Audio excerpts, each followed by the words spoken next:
doing great. Oh, I think my fan is messing up with my mic. Hold up. Let me check. I'll be right back.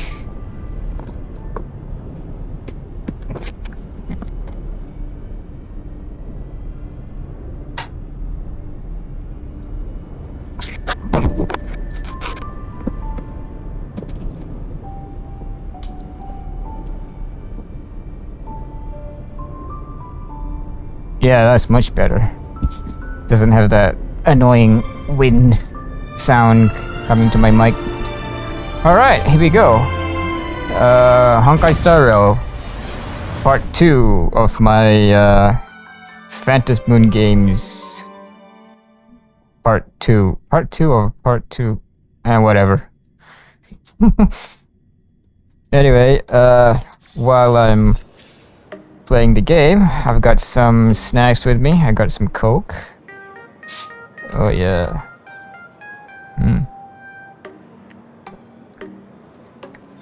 Oh, that's good. Got some Coke. I've got some cookies with me. And I am ready. Alright, so let's continue where I left off last time. Which is, I was about to meet up with Madame Pearl. Please inform Madame Pearl that the 3 guests from the Express will arrive shortly. Here are the cookies. Yeah. And move through the area in an orderly fashion. Thank you Alright. for your Where do we go? cooperation. And have a wonderful This way. Why is there a line? Oh. Are they lining up or are they guards? Why won't you let me return our exchange? They look very menacing. Oh, here we go. Mia.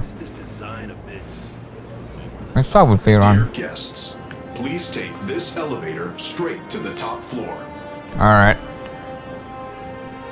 Let's talk with Mia. Hello, esteemed guests of the Astral Express. I am Mia, Secretary of Madame Pro, CEO of Plan Arcadia. Okay. Normally, meeting with Madame Pro by appointment in advance.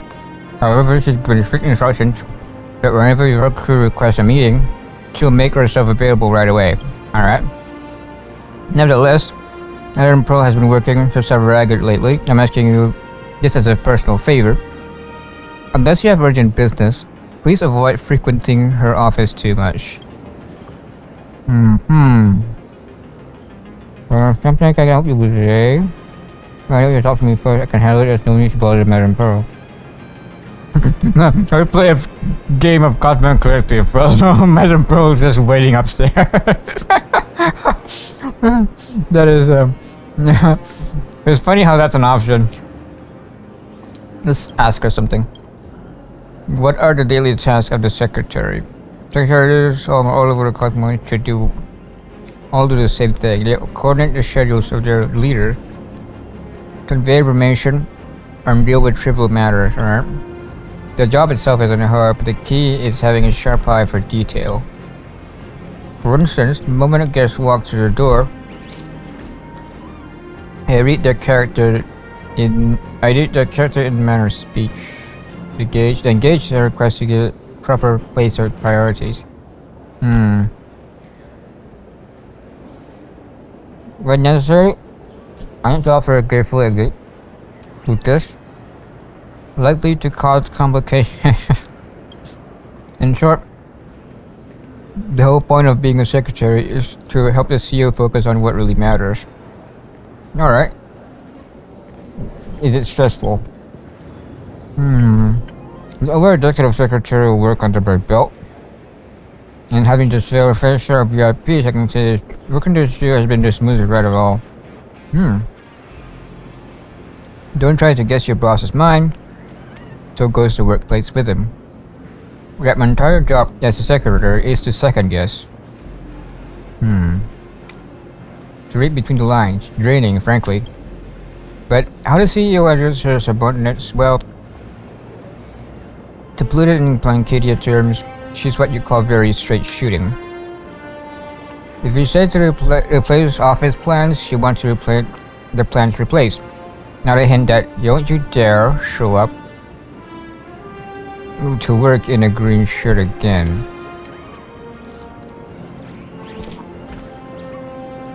What does that relate to replacing office plants, though?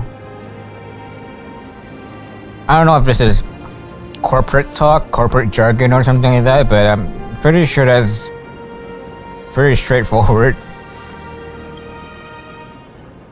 What kind of person is the CEO?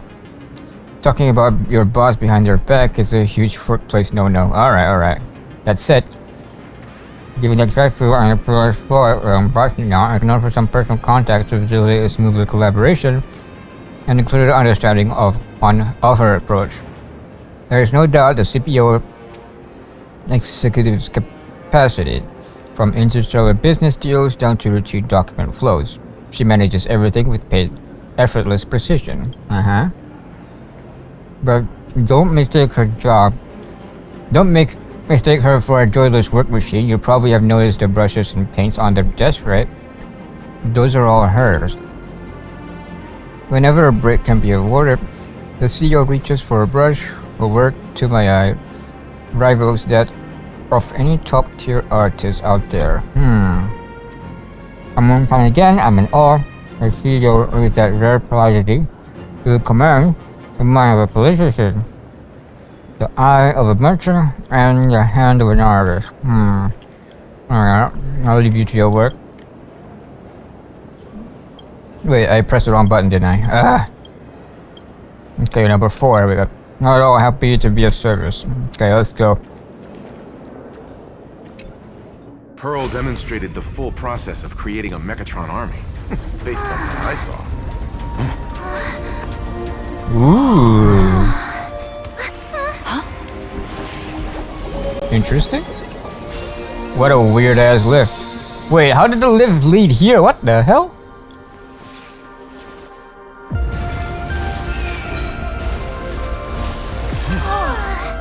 Whoa.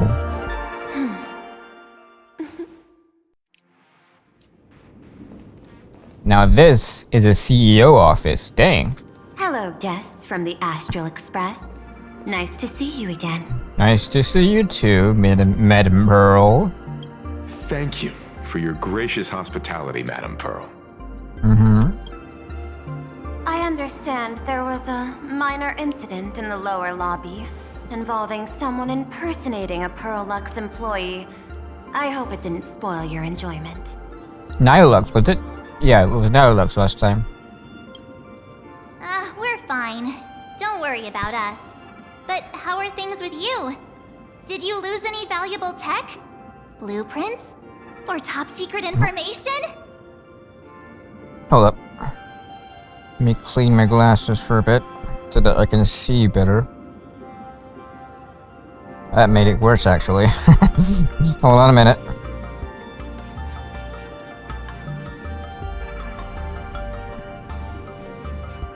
There we go, much better.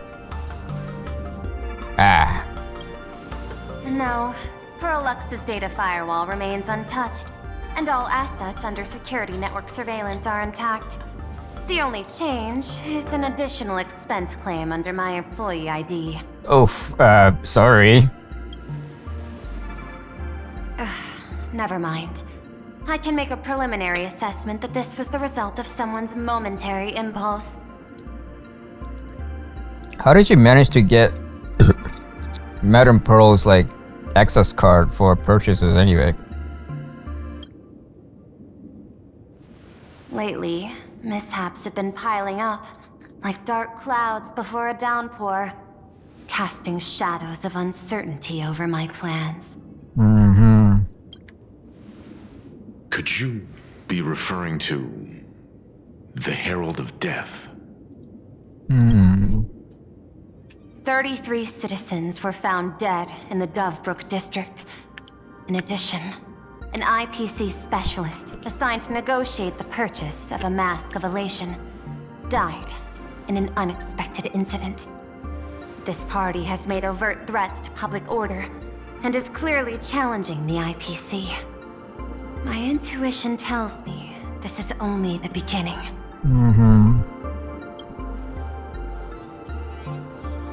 Managing capital and managing a corporation share one thing in common.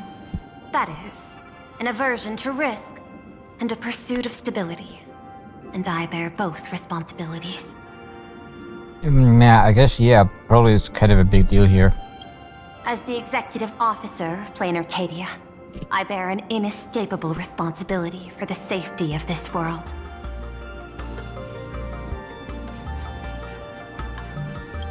As one of the 10 Stonehearts, I hope to bring the Phantasmoon Games to a swift and safe conclusion. But people already died, though. Not exactly safe. Rather than staging another dangerous battle, like what happened at Graphia Academy, I hope the supplicants can show the people of this world miracles of joy and happiness, instead of sorrow and rage during the Phantasmoon Games. Therefore, I'd like to hear the Express's request. Trailblazer, please, tell me. You're asking me? What's your ultimate goal for joining the Phantasmoon Games?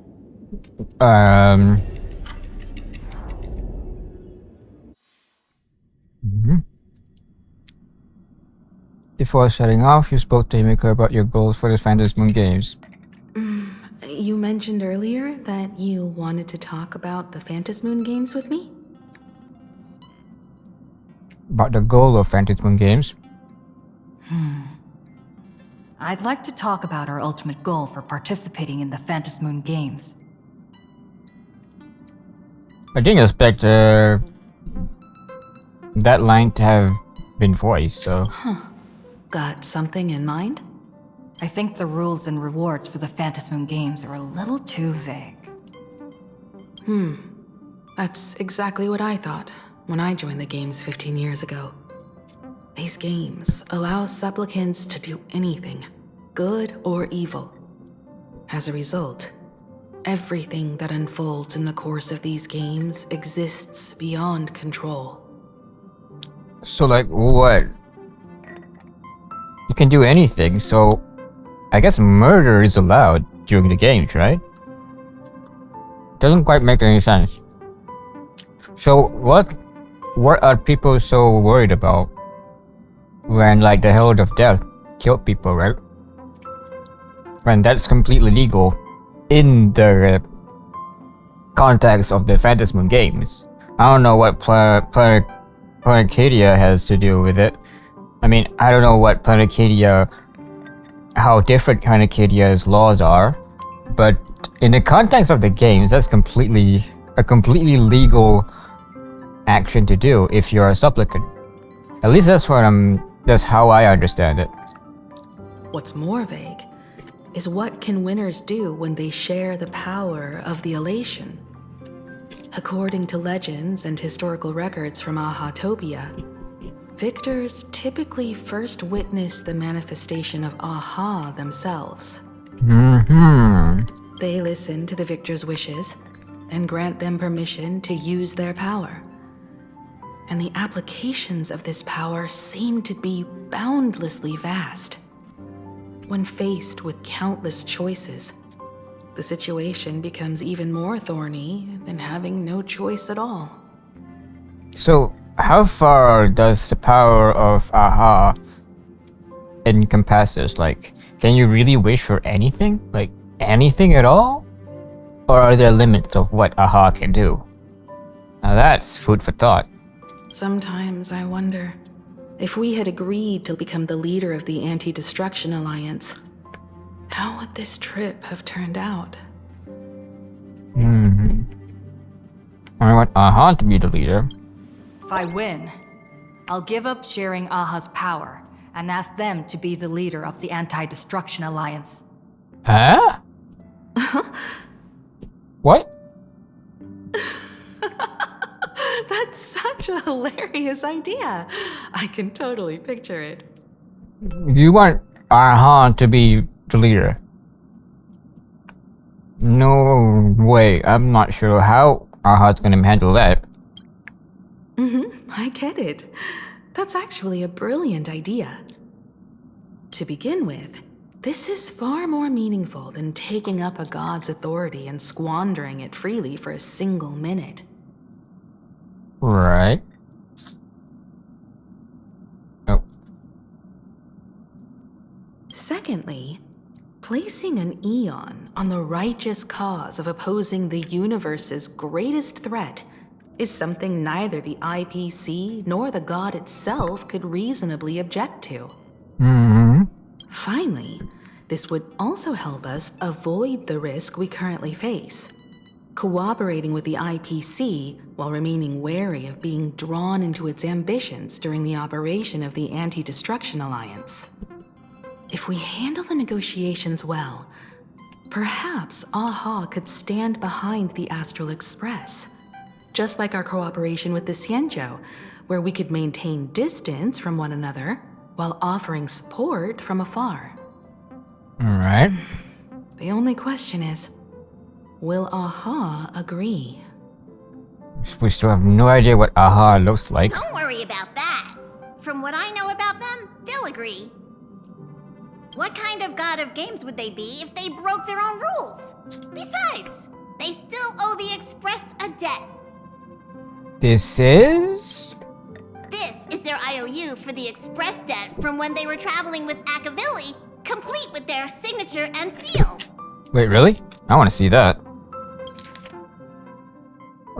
Solely for the sake of fun, I have on numerous occasions during my voyage aboard the Astro Express misappropriated and vandalized public property of the Express, therefore incurring financial losses to the Express and liability for third-party damages.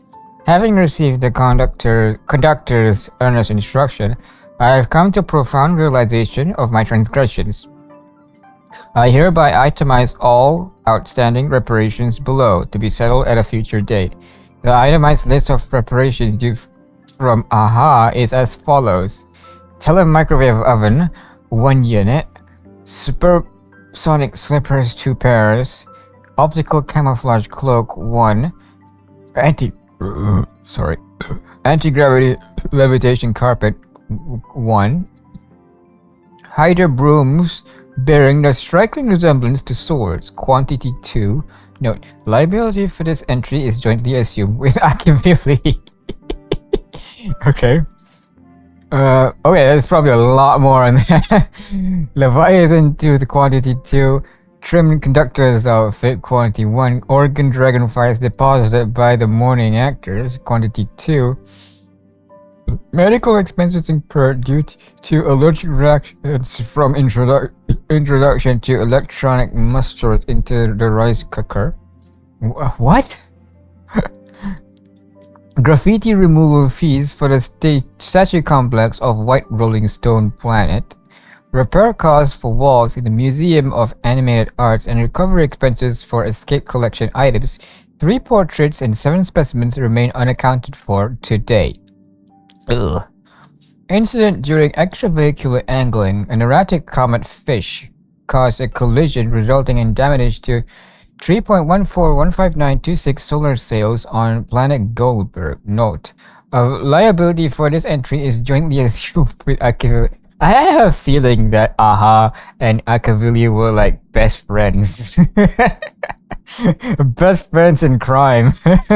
Satellite units from Centurial Stellar Ring, quantity 0.5. What? 0.5? Six-Eye Yak of the Duchy of Huronte, quantity 9. 1 anti-beast heart naval cannon sourced from the old Lutinium exhibition hall, and 1 artificial satellite neutralized via accidental discharge. Several pillows lost to the atmosphere of planet Silene during a pillow fight, inclusive of Conductor Pom-Pom's favorite poster. Fines levied by the Cosmic Paleontological Conservation Association regarding gastric ulcers in a void song whale, induced by an unauthorized expedition within the creature's stomach. The new Hydroids released from custody of the architects, quantity 3. Roaring Golden Photos, quantity 1. Equip multiple outstanding tabs at world's end in the capacity of a nameless. A shockingly lengthy entry, extensive enough to reach the ground. Cookie crumbly pom pom pie, 22, of which 3 were utilized as fishing bait, 9 dispensed as yak fodder, 10 deployed as projectiles against space pirates during experiments. Please accept my sincere apologies for the misappropriation of the conductor's labor-intensive provisions. Half an Astral Express. Debtor AHA. This scrawled signature looks sketchy no matter how you look at it. Is this really from AHA themselves? Passenger, use this to blackmail them. That one will definitely give in to your demands. I'm not sure about that, Pom-Pom. Probably. So, you're saying you want AHA to take on the leadership of the Anti-Destruction Alliance? I guess.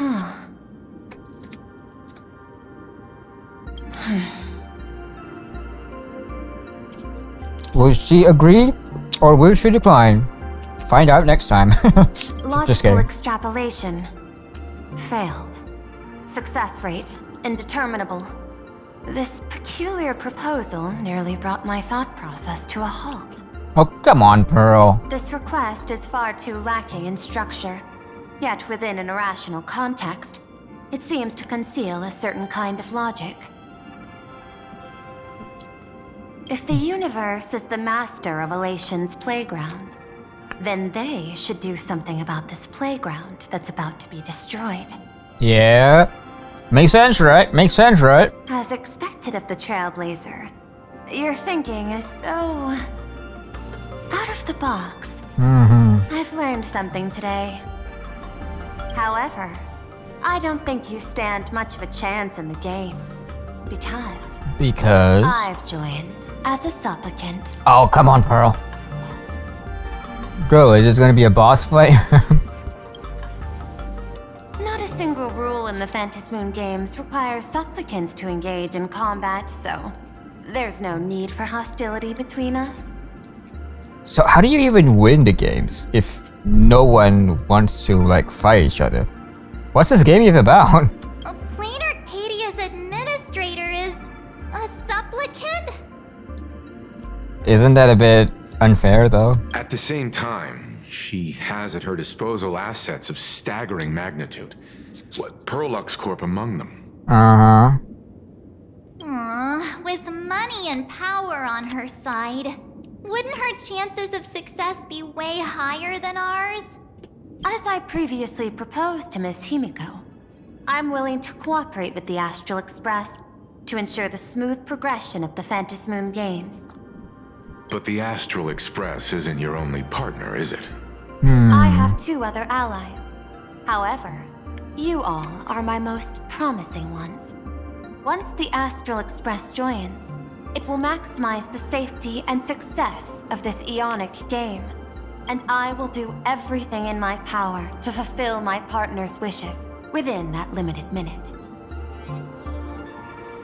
This is just like the Anti-Destruction Alliance. She's here to recruit us.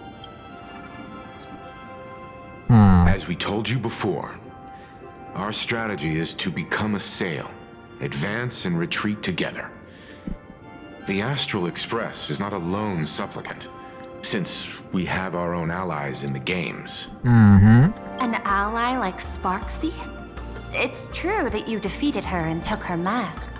But given her typical decision-making style, Sparksy isn't exactly what you'd call a reliable ally.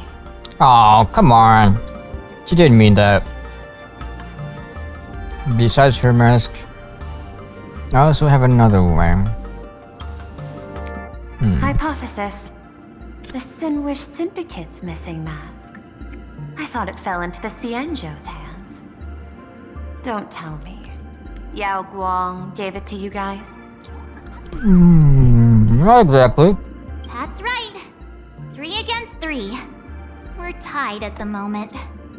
With this new variable in play, I'll have to adjust my extrapolations. But the conclusion seems unchanged.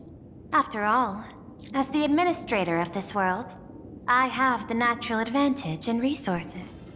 we have a trump card, and that's Sunday, I guess. That's your biggest weakness. An IPC senior executive, Plain Arcadia's administrator, a member of the 10 Stonehearts, joining the games personally. It certainly has an intimidating ring to it. But when you think about it, isn't this identity precisely the greatest burden Madame Pearl has to overcome? She's right. Your identity is far too sensitive. You want to control these games and end it safely and quickly. But Plain Arcadia's citizens might not see it this way. I see. All they see is the all-powerful IPC and an influential executive pulling all the strings. Your every action will be scrutinized twice over. Oh, I see. But Yui, she doesn't want to be... How do I say it? She doesn't want to be in the spotlight, right? Because she's like... I mean, to put it simply, she's a tyrant. Or more like a dictator of Plain Arcadia. So if she does anything rash, people would judge her, right? At least that's how I see it. Interesting. Alright. People don't want to see the IPC win. People want to see heroes triumph. Yeah, people don't want to see the IPC win. A sharp observation, I must say. Quite impressive. I have chips with me. Hey. But I do not believe you yourself would overlook this. Madame Pearl, what is it that you seek to obtain from the Phantasmoon games at any cost? Yeah. What I seek is a treasure lost to this world's history. A treasure? I want to recreate Graphia's divine art of imagenesis. What? Does that have something to do with painting? Hard to believe, no? My birth originated from the theme assigned by the celestial differentiator of planet Scrulum. Art.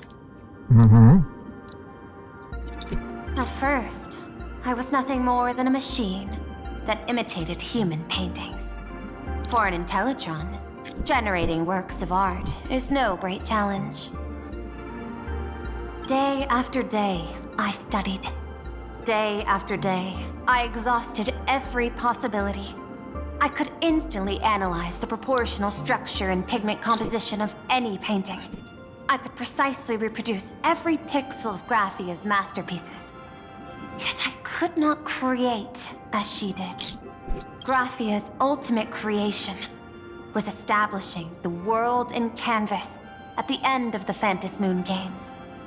I want to understand her thoughts at that moment and touch the essence of creation. I have a feeling this is a commentary on AI art.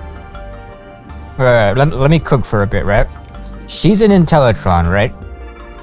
She is not a human. She is a robot, essentially. So, she is a form of AI. So, when she creates art, right? It's essentially the same as AI art, you know, the AI slop that we see today. So, it will never be as well. I mean, she describes her art as being perfect, right? She can recreate everything pixel by pixel, pigment by pigment, like one-to-one with the original thing. But here's the catch: it will never be original, because her art is created from other art. Like, it's not original, it's a copy. So she is technically incapable of creating original art. The same way that AI nowadays, AI can generate art, but AI can never create original art. You get what I mean? To create something original, you would need to be a human. You'd need to be an actual artist, right? That's what I'm getting from this this logic, and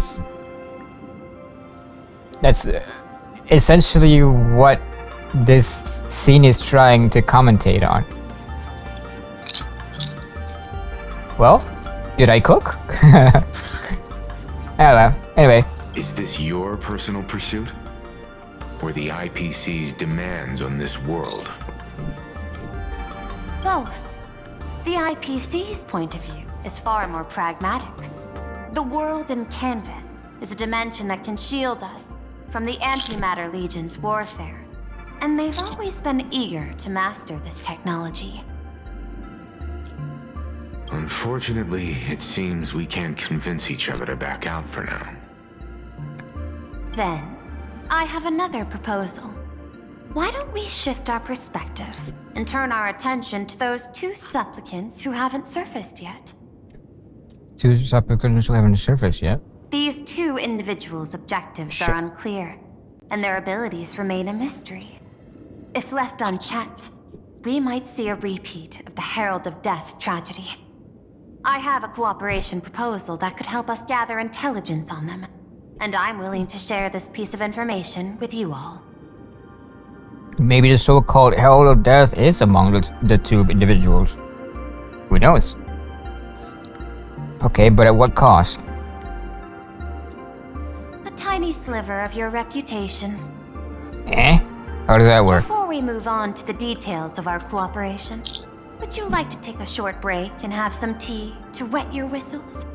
Or shall we continue? Let's continue discussion.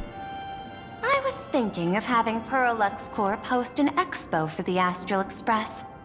As for the name, how about Star Rail Fest?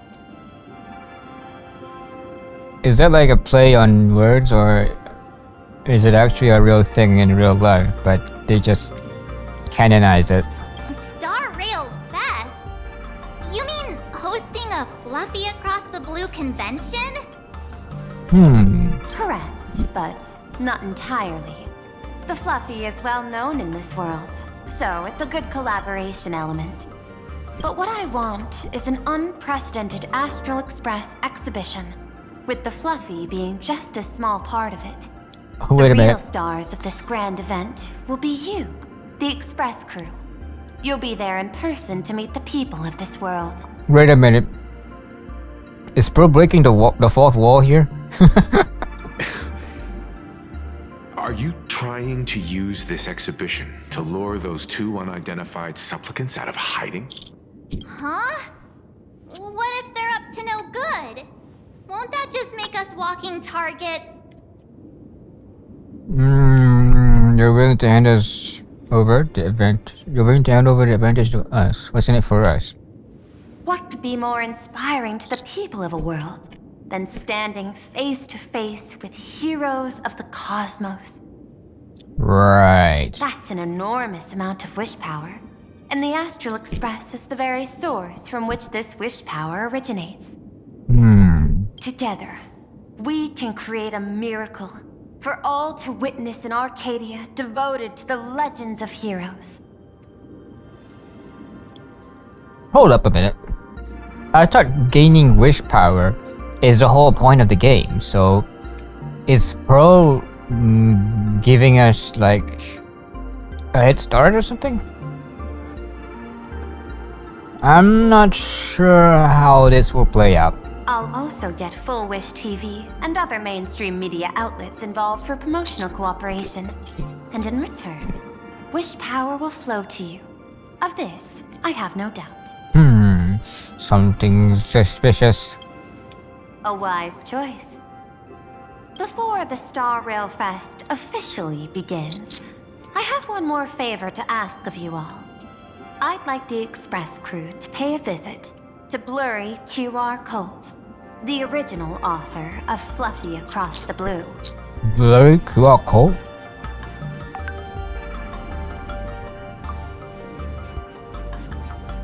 Such a weird pen name. Doesn't Herald own the rights to the Fluffy?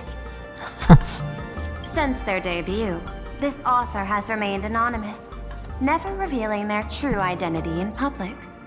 But if the real-life inspiration behind the story were to pay them a personal visit, it would surely be a great honor, and likely persuade them to attend a signing, stoking the excitement even further. Okay. I guess that works. Leave it to us. Now that we've reached an agreement, I'll leave it in your capable hands. My secretary will be in touch to keep all parties apprised. Alright. By the way, before you leave, please accept this small gift as a memento of our first collaboration. What's the gift? What's the gift? Ooh, wait, doesn't that look like the poker chip? Yeah, Aventuring's chip. I've studied in detail the records of my colleagues' interactions with partners in Penacony, and I was particularly inspired by Aventuring's technique of giving small gifts that symbolize good fortune. Well, yeah, but you literally just gave us Aventuring's chip, so I don't know. So please, keep this chip with you as a symbol of good fortune for our future cooperation. Take care, everyone. Well, we'll be on our way then. Oh, my bad. As your private detective, I must warn you that a grand exhibition of unprecedented scale would make for a perfect opportunity to reenact the blood-stained games. Yeah, that's what I thought as well. Like, wouldn't they be eating chip while munching a chip? Yeah.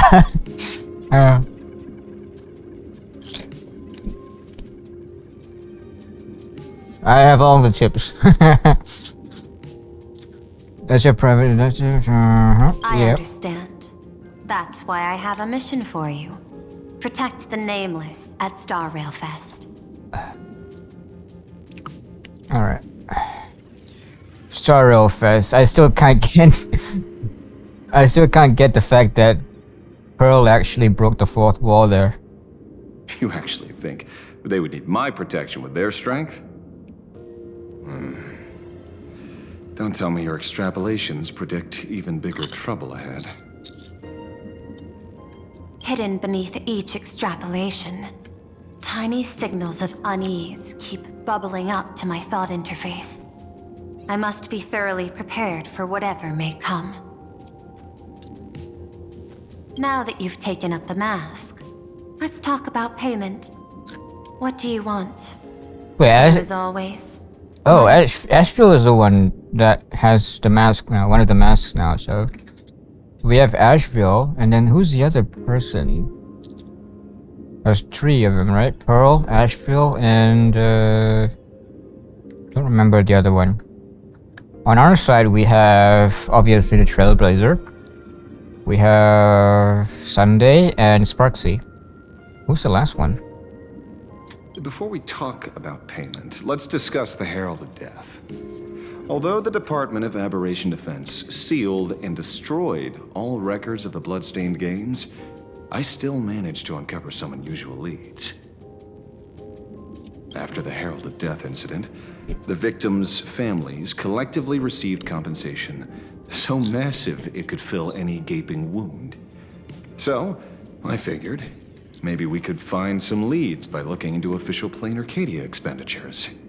Oh yeah, we also have Vanessa. She also has a mask, but I'm not sure whose side is she on though. Maybe neither. But here's the interesting part. This item was nowhere to be found in that year's public financial report. Care to guess whose books this money went through? Someone has been dodging taxes.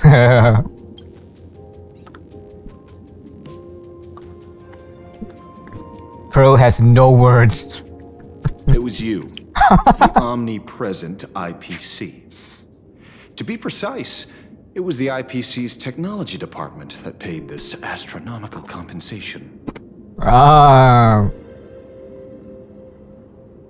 Passing money behind the books, eh?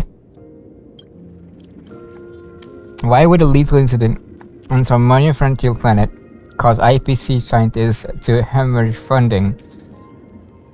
Don't tell me they're moonlighting as philanthropists on top of their research work. Ah, money laundering! Haha! Following the usual human drama tropes, am I supposed to give you a round of applause now? Being able to dig up all this information really shows your connections and capabilities, Detective Ashvale.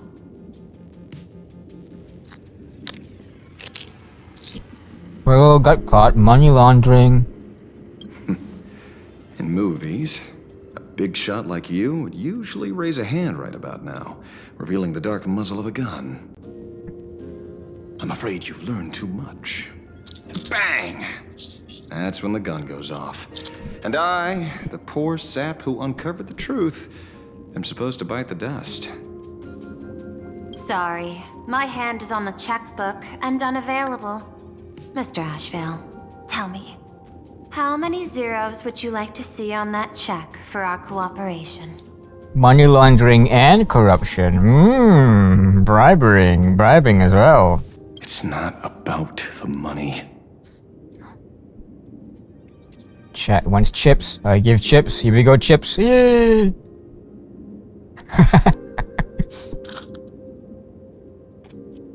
Indeed, money isn't the issue. 100 million credits. 100 million. That. Wait. How many?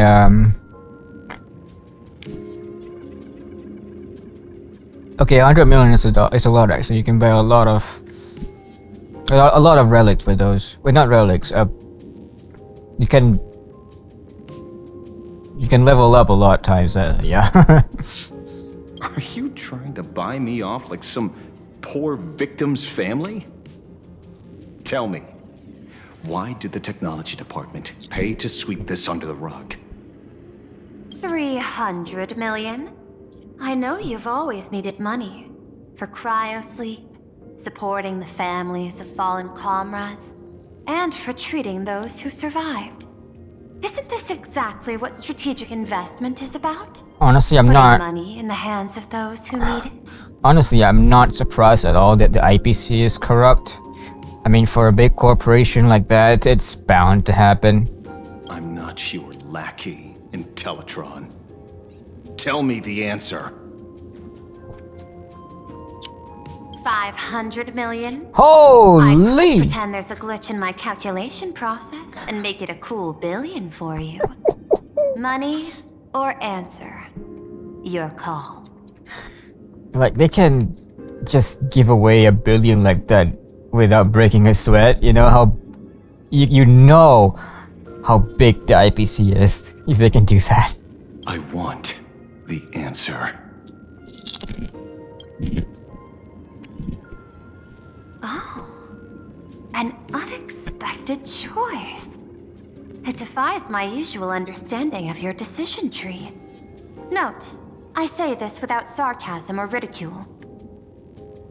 The answer is, I don't know much. Hard to believe, perhaps. But as CEO, my power isn't unlimited. Besides, the Herald of Death affair lies 15 years in the past. This world is like an unfinished game of chess that's been dragging on for years. The hidden moves laid by the previous player keep becoming my challenges. Even today. Right. But since you've invited me to finish this game together, sharing intel is a must. Astral is actually prodding deep. That came out wrong. Don't quote me on that. Reasonable. I'll share what I know about the answer. Marcus Antali, the Herald of Death. last member of the Intelligentsia Guild School of Evolutionary Perfection. 5 years ago, his identity was confirmed, and he was executed. Note, executed in every sense of the word.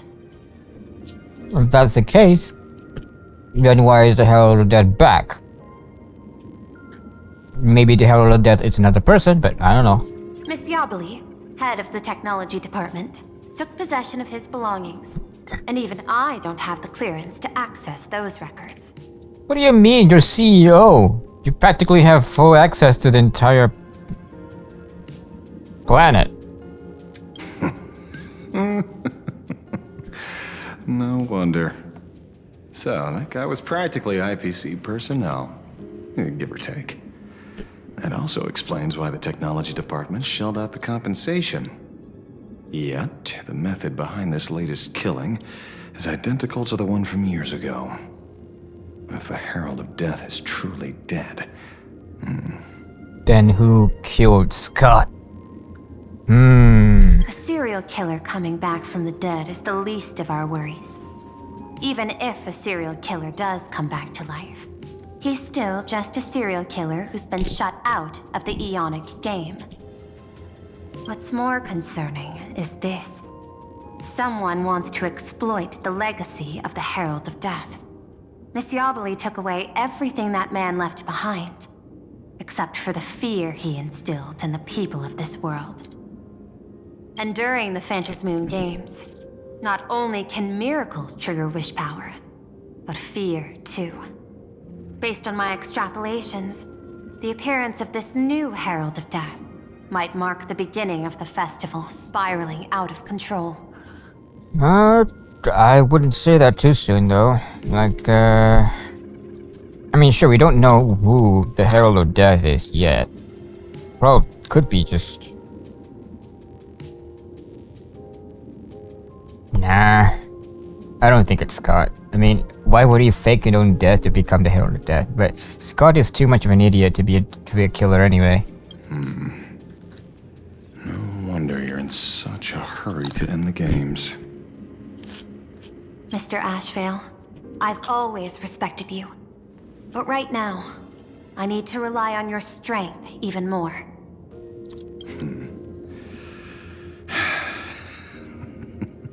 Respect.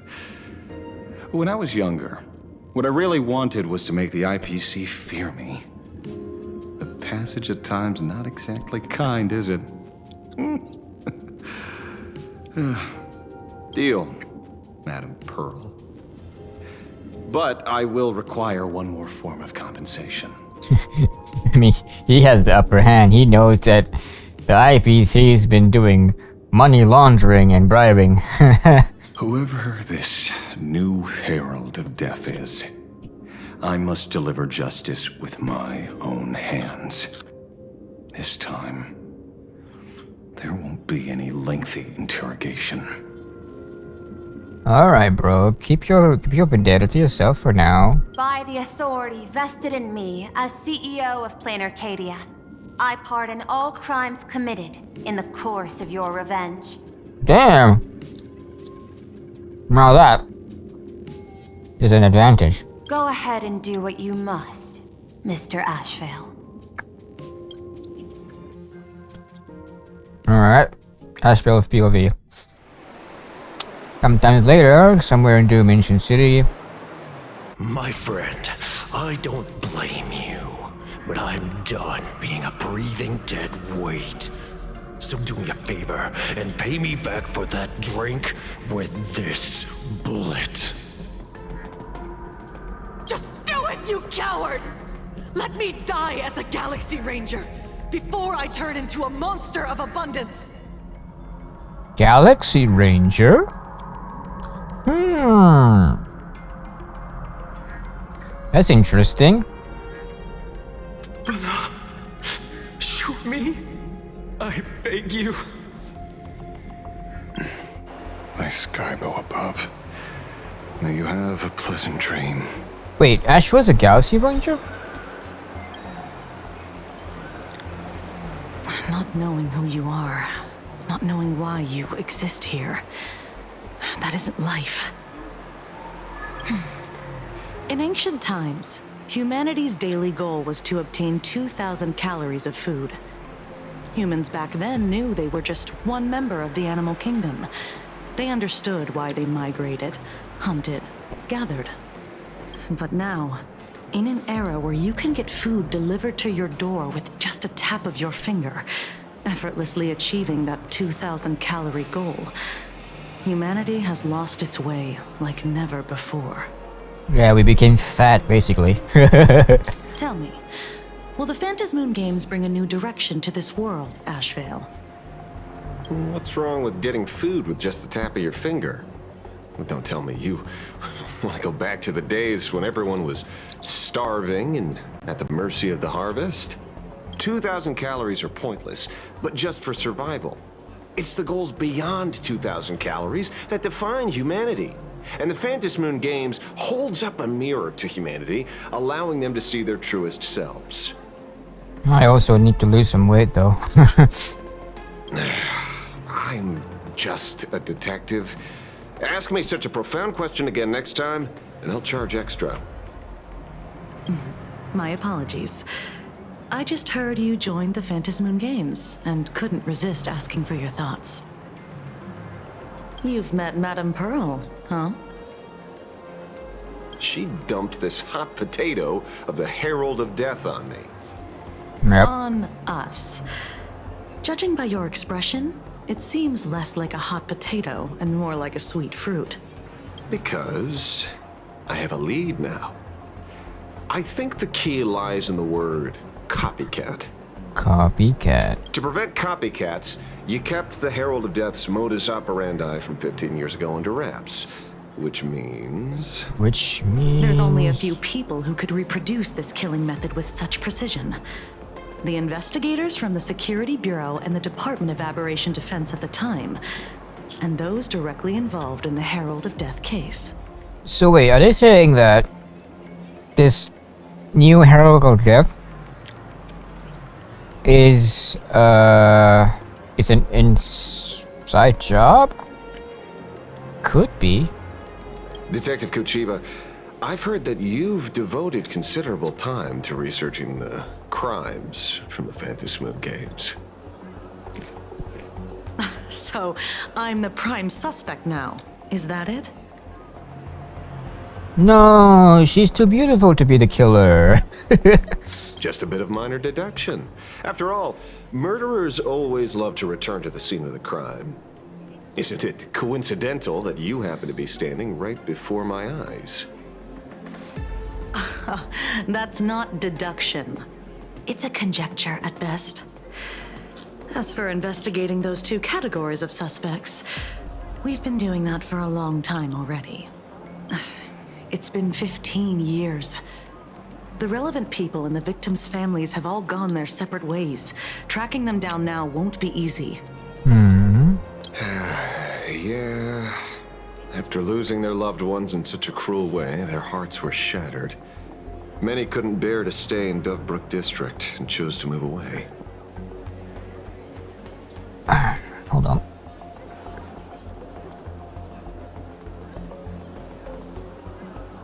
I remember seeing that in the case files you sent me. They even formed a mutual aid society for the victims. I wonder, after all these years, have they managed to heal the wounds in their hearts? 15 years is a long time, bro. Maybe. Maybe they have. After all, they go by a new name now. The Research Society of Happy Smiles. So that's why he was like, interviewing that one guy from the one of the members of the Research Society of Happy Smiles earlier. It makes sense now. Huh. Ah, you mean that charity with the slogan, Healing Smiles, Healing Arcadias? Before he died, Kostad mentioned that group to me. He said quite a few young people in the gang left without looking back, just to join them. So I thought, maybe we should start by looking into their rivals. Do they really have rivals? The Research Society of Happy Smiles, huh? A charity that helps people escape their pain and find happiness, offering free counseling, medical care, all of that good stuff. Sounds like they've turned over a new leaf. How could you call them rivals to the underworld? Maybe they have a secret vendetta or something. Who knows? I dug a little deeper into them and found something interesting. You mean your monkey dug up something interesting, right? Monkey. Okay. Mr. N dug up something interesting. Have you heard the name of the sponsor behind the Research Society? Her name's Fullwish.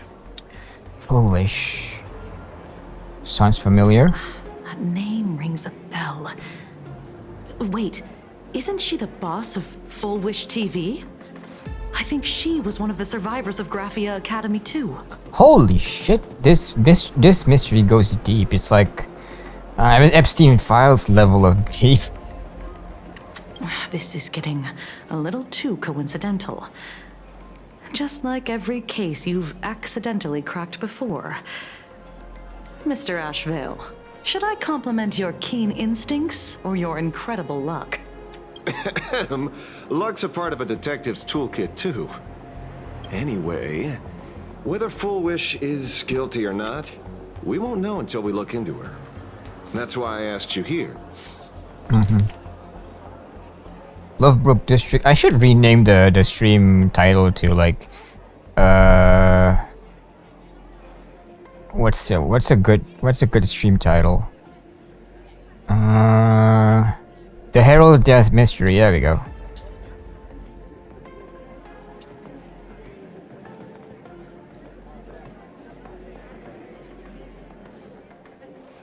Herald. Oh, yeah. There we go.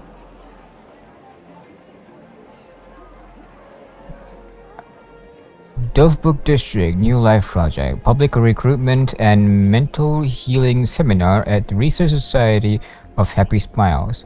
Confused about the future? Don't know where to turn? Is the burden of life suffocating you? You crash into your bed after another grueling day, drifting aimlessly through the tide of memes. Orc talk feeds you, but when the screen fades to black, the reflection staring back reveals the truth. You aren't smiling. You can't quite recall where it began, but you seem to have lost your reason to smile. You try to force the concerns of your mouth up. You try to force the corners of your mouth up when facing the mirror, but all you feel is a sense of alienation. When was the last time you really smiled? Worry no more, the Research Society of Happy Smiles is here for you. Amidst the endless violence and spates of grisly crimes plaguing Dovebrook District, the Research Society of Happy Smiles is hosting a week-long mental wellness seminar.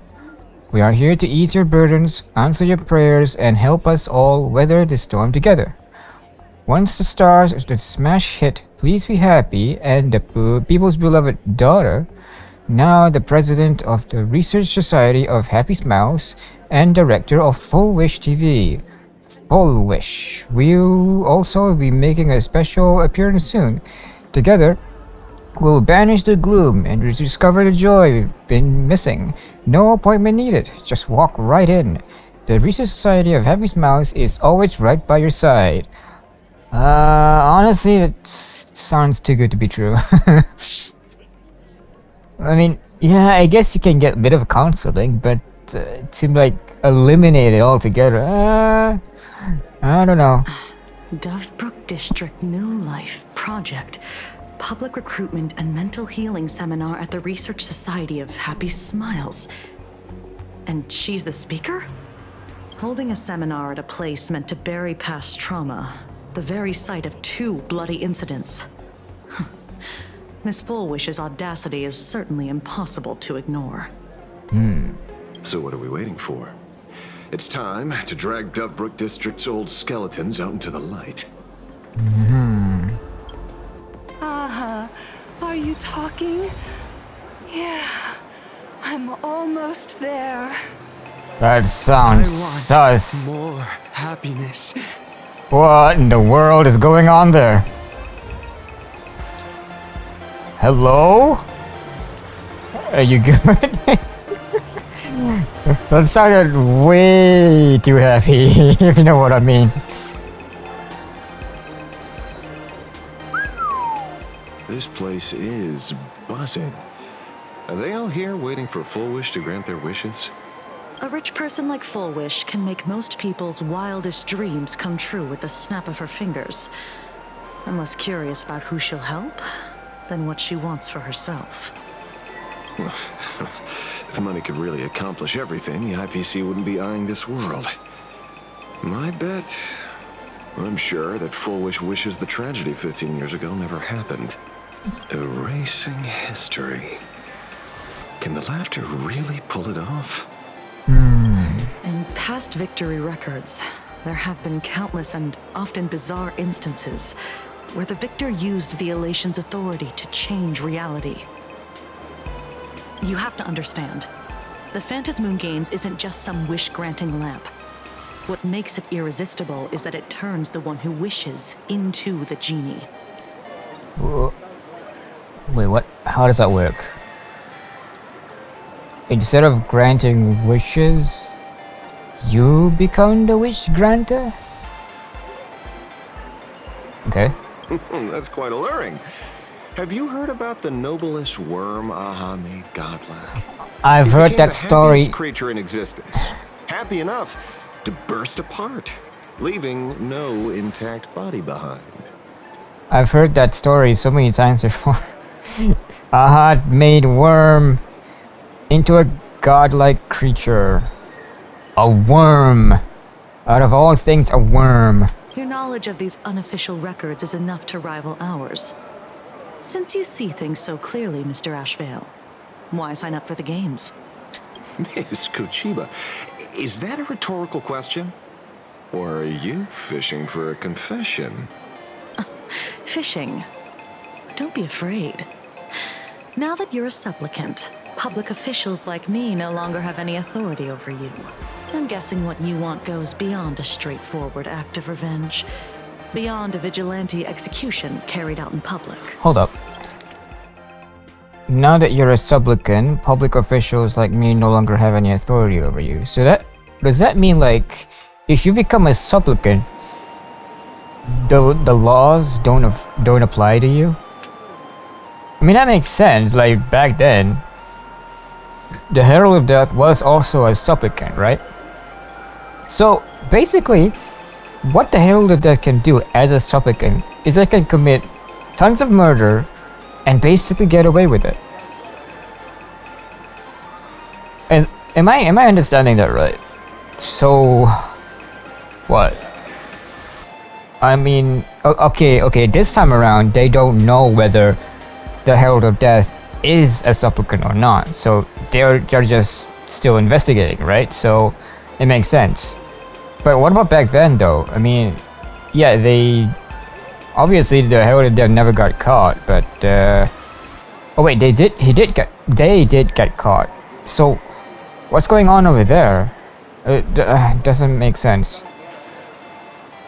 Or maybe I'm reading too deep into this. Without the Phantasmoon Games, someone like you would toss laws and decorum aside and do what needs to be done.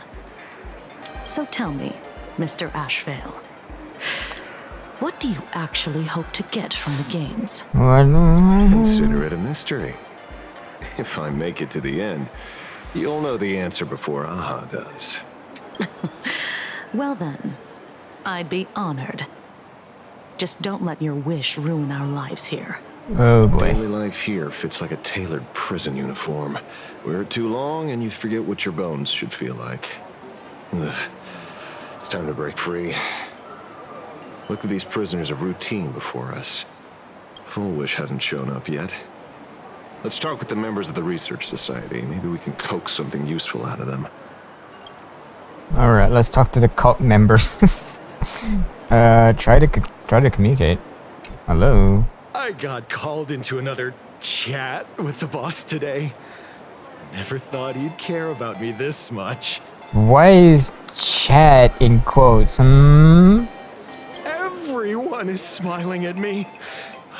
The office feels downright cheerful. Come on, man. The office isn't really that good, is it? These days, I go home, change my baby boy's diaper, help my daughter with her homework, prepare tomorrow's lunch, and clean up the house. It's hard to describe how satisfying that feels. Okay. When Emma left me, she must have left the kids to me for my own happiness. Wait, Emma is his wife, right? When I look back, I realize I was someone who had it good.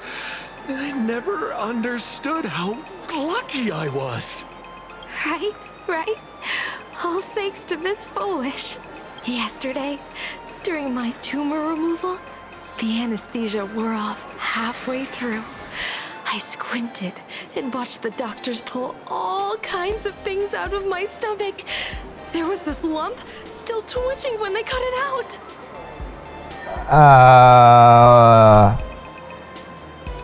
Okay. I think they put in more than just anesthesia into this woman.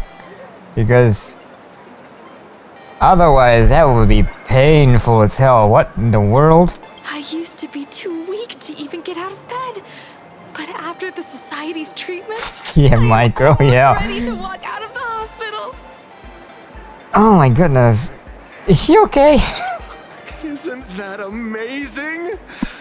Oh, I kind of want to see someone slice me open too. It should be fun. Are any of these people okay? Hey, did you two hear about the Silver Syndicate? You've come to the right person. My neighbor got a visit from their debt collectors. You should have heard the racket. Okay. I saw the news too.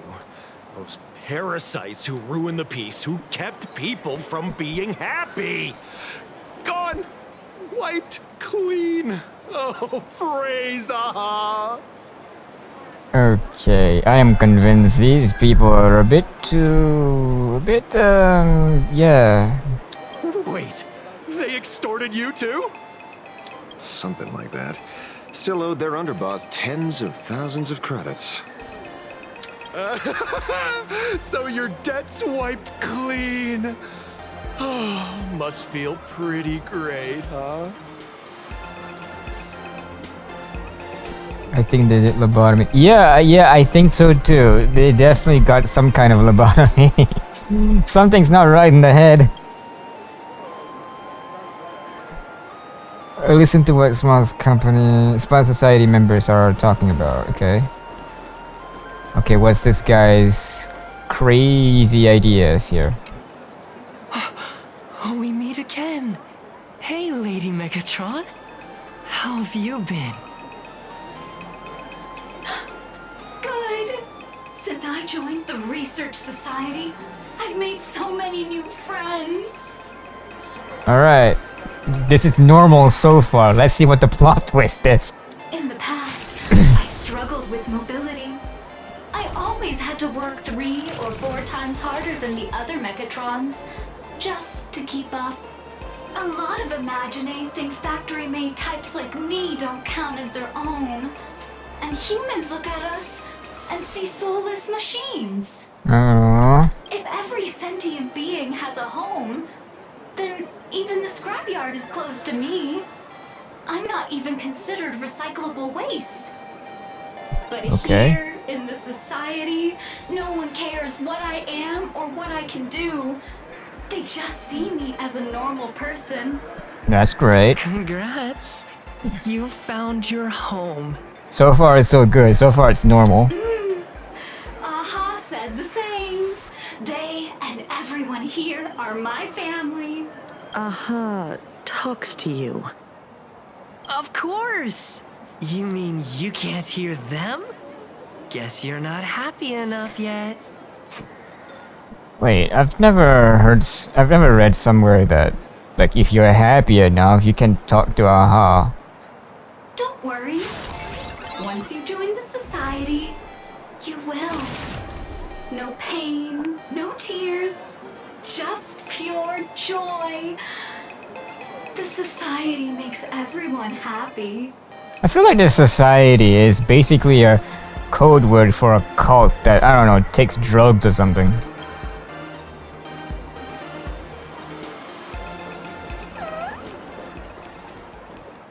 Looks like it's about time. If the star of the show doesn't show up soon, the crowd's gonna burst with anticipation. Everyone, please make some room for Miss Fullwish. Okay, let's see what Miss Fullwish looks like. That's her? She looks normal. By the Master of Elation, may they bless all souls and grant them smiles. Are you all happy today? Okay, she's definitely the psychotic type. Very happy! Thank you for your smiles. They're like lamps in the dark. So precious. But before we celebrate the elation, let me share a memory drenched in tears. It once dragged me into the abyss. Yet, it also taught me what the elation really means. As you all know, 15 years ago, during the Phantasmoon Games, the shadow cast by the Herald of Death swallowed this place whole. I can't take this speech seriously with the chat bubbles in the background. That day, I lost my parents, my classmates, and the others. The morning greetings, the little daily chatter, all went silent under that crimson dusk. Alright. After that, for a very, very long time, all that remained of my world, a door shut tight, a room steeped in silence, and a wound in my heart that would never heal. Yeah, I mean, to be fair, a lot of people died that day. Just hearing the words, Herald of Death, made me shake uncontrollably. I'm trying not to laugh. Because of the speech bubbles in the background, it's just, yeah, love and stuff. I even once thought This game is so unserious. was to follow the dead and leave with them. Back then, I was just an empty shell, breathing, beating, but lifeless inside. And just as my soul was about to fade away, an old lady from the Mutual Aid Society knocked on my door. She didn't offer empty words of comfort. She just looked me in the eyes and asked, "Child, would you try stepping outside this door? Out there are many people broken by pain, just like you. But together, we can start picking up the pieces, one by one." Okay. She smiled at me. A warm, gentle smile. And in that smile, I felt the Master of Elation grant me a reason to live. That's nice. At the Mutual Aid Society, I saw countless souls scarred by fate. Some bore wounds beyond healing, and some had lost their loved ones. Each of us bore a different wound, but every wound cut deep. And yet, what truly moved me wasn't the pain. It was how, beneath those scars, they still reached out to one another, offering a smile to a child who'd stopped crying, lending a guiding hand to someone lost. They taught me something precious.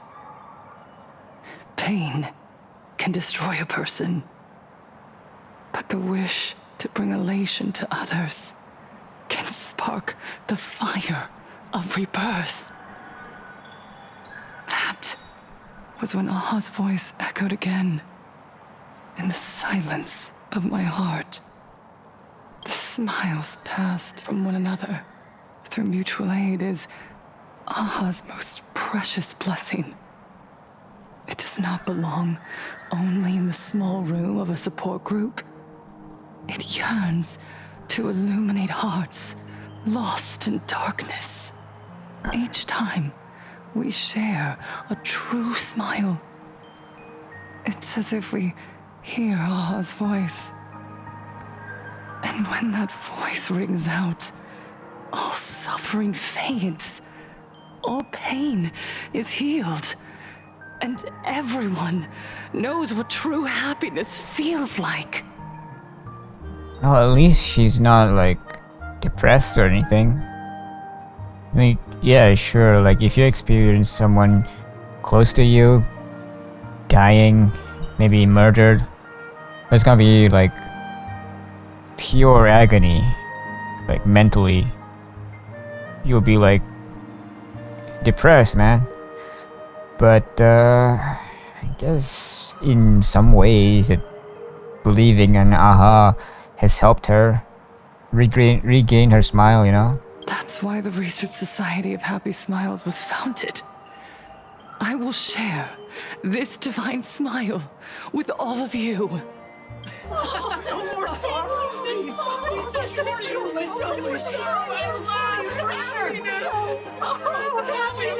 Everyone, I have questions for you. When was the last time you truly smiled? How long has it been since you felt happy from the bottom of your heart? Minato, do you ever feel like your days are looping endlessly, like an old silent film, repeating until it suffocates you? And when you realize that loop might never end, does despair flood in like the tide? It's basically the average person with a 9-to-5 job.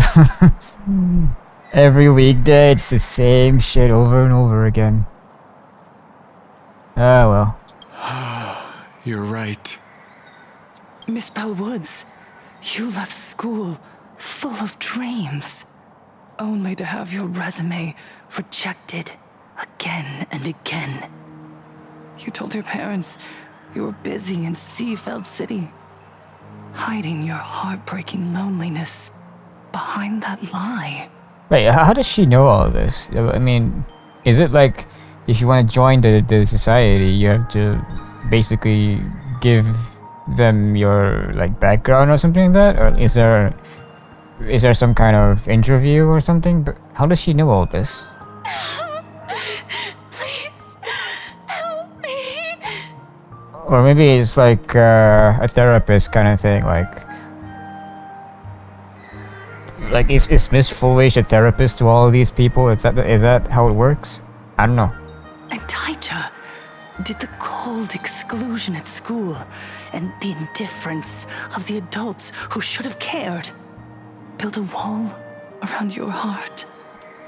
One that made you afraid to open yourself up to the world again. Yes. When we were born, no one had to teach us how to smile.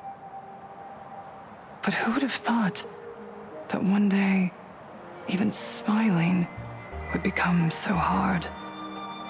Once, our world was blessed by Aha's grace. A gentle world in canvas, painted in elation. For centuries, humans and Imaginaes lived freely together in that eternal haven. Okay, well, her goal, I admit, is pretty noble. What was that thing about the fucking smiling while during surgery and shit? That's just creepy, man. That's weird. Until the Inter-Astral Peace Corporation violently tore us away from that sanctuary. Here's the issue. So-called inter-astral civilization imposed their so-called standards of happiness, and told us that life's ultimate joy lies in self-focus, self-indulgence, and self-satisfaction. I mean, according to the IPC, happiness is capitalism. That's how they work. They're a corporation, right?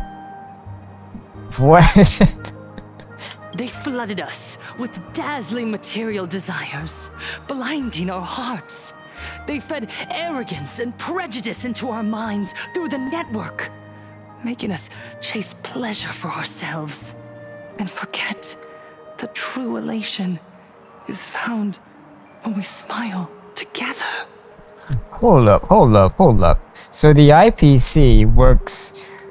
the way IPC thinks is that capitalism equals happiness, right? Because money. But these guys, they're working together. Is this a capitalism versus communism kind of thing? Is this actually what this is? I mean, I might be over my head, but it does make sense. Alright. Wish power has turned into fuel. Credits jingle where heartfelt laughter used to ring. We drown in anxiety, competition, and an endless sense of not being enough. And in all that noise, we can no longer hear Aha's gentle voice. Elation, the truest light of life itself, is being eaten away and replaced by the external. You said it. I work myself to death for scraps, and my boss doesn't even notice. And those useless loudmouths online. They do nothing with their lives, yet constantly judge everyone else. Ouch. That's just basically everyone on Twitter. The IPC is nothing but a nest of vampires! They're feeding off of us! Please, tell us how to be happy! Look around you. This land was once blessed by the master of elation. And yet now, it's overflowing with misery. Everyone's chasing their own happiness, but in doing so, they wound others without even noticing. Ooh, yeah, that's basically world leaders for you. I mean, with the war currently going on, right? Do you remember the moment I found happiness again? It was when someone who was suffering just as I was smiled at me. Even through their pain, they gave me that smile. A smile filled with blessings. That smile saved my life. So listen well. Only by opening your heart and sharing your smile with another can you truly grasp what happiness means. It isn't just giving a smile. It's embracing the power that Aha bestowed upon us to smile. Okay, her speech is noble and all, but I still don't see the twist here, the plot twist here. Join the Research Society of Happy Smiles. I'll help you rediscover the smile buried within yourself. And Aha will grant your life a transformation. There's gotta be something in between the lines Our there. mission doesn't end with finding our own smiles. We must bring them to the world and spread true happiness across all existence. While others pray to the eons for their own desires, we, the true followers of Aha, carry a higher calling to fulfill their wish. To fulfill Aha's wish? Yes, to still every cry of sorrow. To wipe away every bitter tear. We will build. No, rebuild. A world where smiles never fade, and elation never dies. Ooh. That would mean building a perfect world which doesn't exist and will never exist. Because yes, a perfect world means everyone will be smiling forever and there's no reason to feel sad, but such a world doesn't exist and will never exist.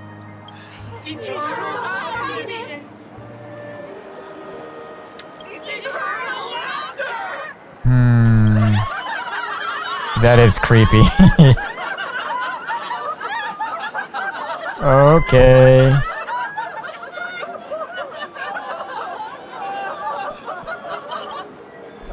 The speech is over. What's your take, Detective? She's so far gone, it's hard to make sense of it. Yeah, no one can be that happy, right? Like, no one. It's impossible to be that happy. There's gotta be something going on here.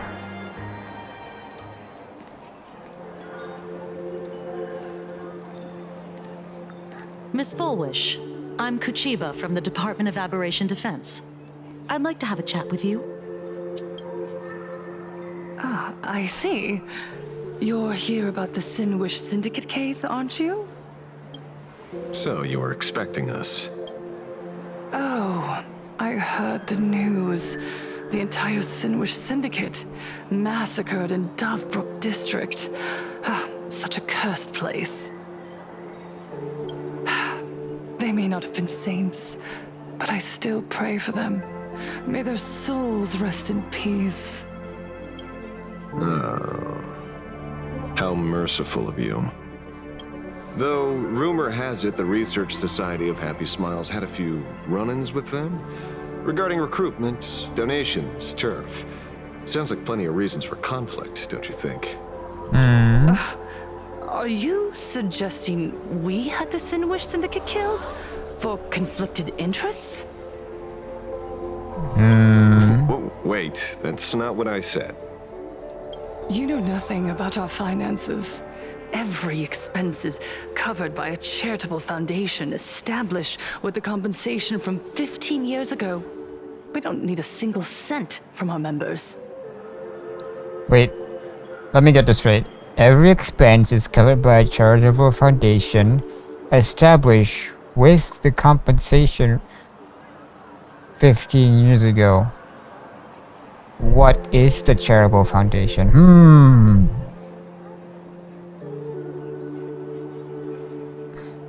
Okay.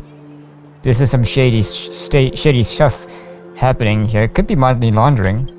When I heard about this tragedy, I personally allocated relief money for the victims' families to keep order and peace in Dovebrook. Okay. The question is, where is that money coming from? Tell me, Miss Kuchiba. Someone copied the Herald of Death and slaughtered dozens. What will your Department of Aberration Defense do this time? We never released that detail. Oh. How do you know someone's imitating the Herald of Death? Oh, you got her. Isn't that what you've been waiting for? For the killer to slip up so you can swoop in and tie everything up nicely? 15 years have passed. Wait, you don't did she expose herself? Living in an age where information can be sealed off at will, do you? From the very day the murders occurred, the news has long since spread online. The Sinwish Syndicate paid a fortune for some ancient mask, and the next thing you know, they're all dead. The scene painted red with traces of the bloody bloom. Ooh. Please pay no attention to baseless rumors. Rumors? And yet you're here. That alone proves one thing. The rumors are true. And the new Herald of Death really does exist. Oh, wait. We expose ourselves by confirming what she basically took a wild guess at. Oh my goodness. That's some 200 IQ play right there. Otherwise, why do you suspect me? Only someone who knows the original case could recreate it so perfectly, right?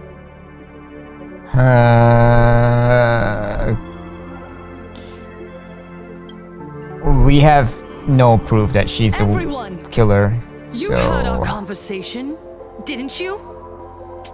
The Herald of Death has returned. He's here in Deathbrook. He's slain the entire Sinwish Syndicate. He's back to relive the carnage of the Phantom Moon Games. Oh, the Herald of Death? Didn't the officials declare him executed? How has he appeared again? He's immortal? A demon? He's back for revenge. He'll take revenge on everyone. We're doomed. Oh, that is scummy. Aren't gang members the very people who steal smiles from others? And isn't the best way to make bad people happy to erase them from the world? Wouldn't that be doing something good? What the hell? Where is that coming from? What do you mean erase them from the world, making them happy? What? Yeah, Sister Mechatron is right. Those thugs deserved it. What the hell? No one deserves death. What the hell? These guys are loony. Back from the dead? Lies! The IPC kept him alive to wield him as their weapon. You useless officials! 15 years ago you failed and let him get away! And that's why he's back again now! Okay.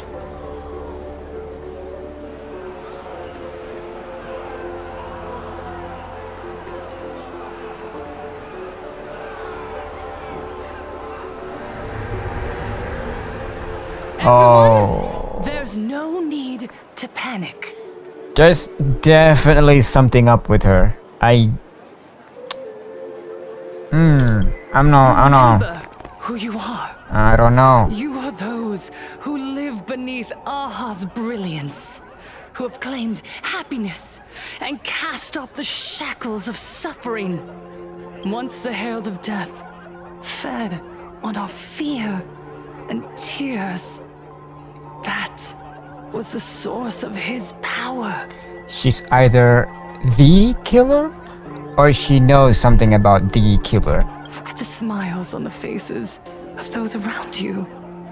There is no fear left in our hearts, no tears left in our eyes. All that remains is resolve, happiness, and faith in the elation. In any case, this cult is just weird. The Research Society of Happy Smiles will protect this world.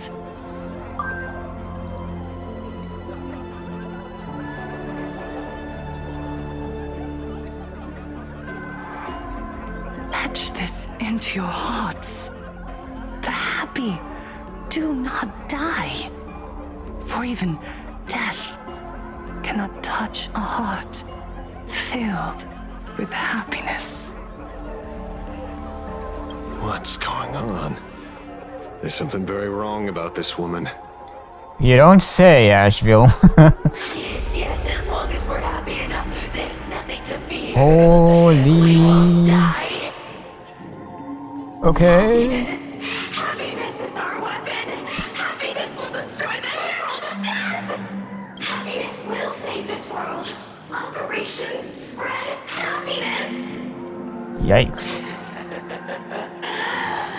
Let happiness infect everyone and spread to every corner of the sky. Make the Phantom Moon smile. Make Lord Aha they cry for us. Okay, bro.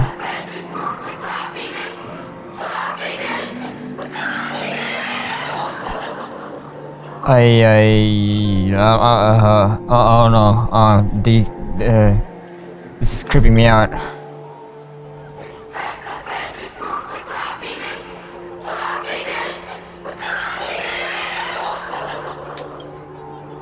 Silence! Oh, Koichiba.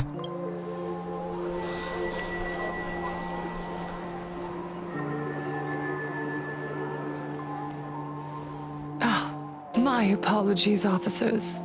I can't provide anything useful for now, but rest assured, I'll cooperate with any investigation from the Department of Aberration Defense or the Security Bureau. That was weird. And of course, I'll fulfill my civic duty. It's like they've been like possessed or something. Whether it's the newly emerged Herald of Death or the various upheavals surrounding the Phantasmoon Games, the Research Society of Happy Smiles will handle them appropriately. What we protect is the future and the smiles of plain Arcadia. Or perhaps, after all this, you too have felt that yearning within your hearts. Would you like to join us? To embrace eternal happiness? Oh, hell no. Let's get out of here. Come on, Asheville. I'll pass. But I've got a feeling we'll meet again. Good call, Asheville. Oh, something ain't right. That guy knows something, I bet. Miss Fullwish, thank you for your cooperation. Hopefully, next time we meet, it won't be like this.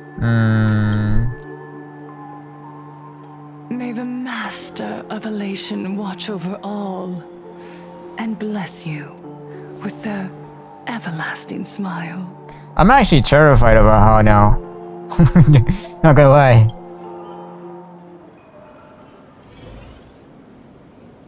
Asheville and Kochivo left the gathering. Let go of your obsession. Let go of the shadow in your arms. Let go of that false sense of responsibility. Oh, did something possess Asheville? You're the one who should be dead, aren't you? Come, join your brothers. Let the gears grind to a halt. Let the hands fall still and end that life of yours that was never meant to be. Oh boy. Sorry. That day will come. But for now, there are more important things I must do. What did you say? He's talking to Nothing. himself. Never mind. Looks like Fullwish is a much slyer fish than expected. The bait was there. But she ignored it. And instead, she stirred up a whirlpool. Quite the opposite, actually. Not only did she take our bait, but she also flat out told us she couldn't care less about the hook. Oh, do explain. Huh? Was there something I missed? The bloody bloom mark from the Sinwish Syndicate massacre. How did she know that detail? When we specifically obfuscated it with special mark, even in our internal reports. We caught her. She broadcasted this information word for word, and even used it to stir up public sentiment, scattering it across the place like tossing blood-soaked feed into a fish pond. Now stopping the rumors from spreading will be even harder. Well, maybe she has her connections, or maybe she made a lucky guess as one of the victims. Regardless, she's right about one thing. Trying to stop something from spreading today sure is a lot more difficult than 15 years ago. So, Mr. Ashvale, did your lucky radar start blaring when it came to Full Wish? There is something very wrong about that woman. Yeah, you don't say, Ashfield. Something is loony. You saw the way Something she is played the loose in there. I guarantee you that it had nothing to do with her public speaking skills. She could very well be a supplicant in disguise. Still, this whole run has been smoothed to an unbelievable degree. We got our bearings in no time at all. So, let's keep our prized fish in the pond for now. Full Wish is not going anywhere. You're right. It's too risky to make a direct move against a well-respected philanthropist and media tycoon. Maybe we should start with the people around her. There were people from all walks of life at the gathering just now. Workers, suits, students, the elderly, and even Mechatrons. Judging by their crazed enthusiasm, I highly doubt they'd be willing to testify against Full Wish. But I have my ways. Mr. Ashvale, coercive interrogation is strictly against the rules. Please refrain from doing it somewhere I can't... Don't get the wrong idea. I meant an old friend that I spotted at the gathering. By the way, ever watch Daybreak Squadron? It's on Sunday nights at 8. The Daybreak Squadron? I thought you weren't a TV person. Not me. Mr. N. He watches it. Your monkey's quite the child at heart. Anyway, come on. Let's go get an autograph from our heroic film star. Oh, we're going back to Pro's place, right? Find that special friend, okay. Where... Oh, it's not that far. Okay. Is that him? Shh. Don't interrupt. Wait a minute, he was at the... He was at the gathering, right? What? You lost him? Not even close. Hey, why are you two... Oh, Cinderborn. Oh, we're just two grown-up fans of the Daybreak Squadron trying to get an autograph from Big Brother Magnus. Mr. Ashvale? Don't prank me like that. You really scared me. Really? Cinderborn, the peacekeeper of our city, vanquisher of evil fiends, is scared of his own fans? Long time no see, Magnus. You're not here for autographs, are you? I saw you two at the gathering. I don't understand. Why are you investigating Miss Fullwish? She's been nothing but a kind, lawful person who spreads happiness to others. I don't know, Cinderborn. Something's off about her, don't you think? You heard about what happened with Sinwish Syndicate, I assume. Then...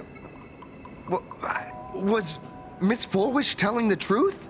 The perpetrator left the same signature as the Herald of Death did 15 years ago. So, did that monster really kill Mr. Polraven Costide?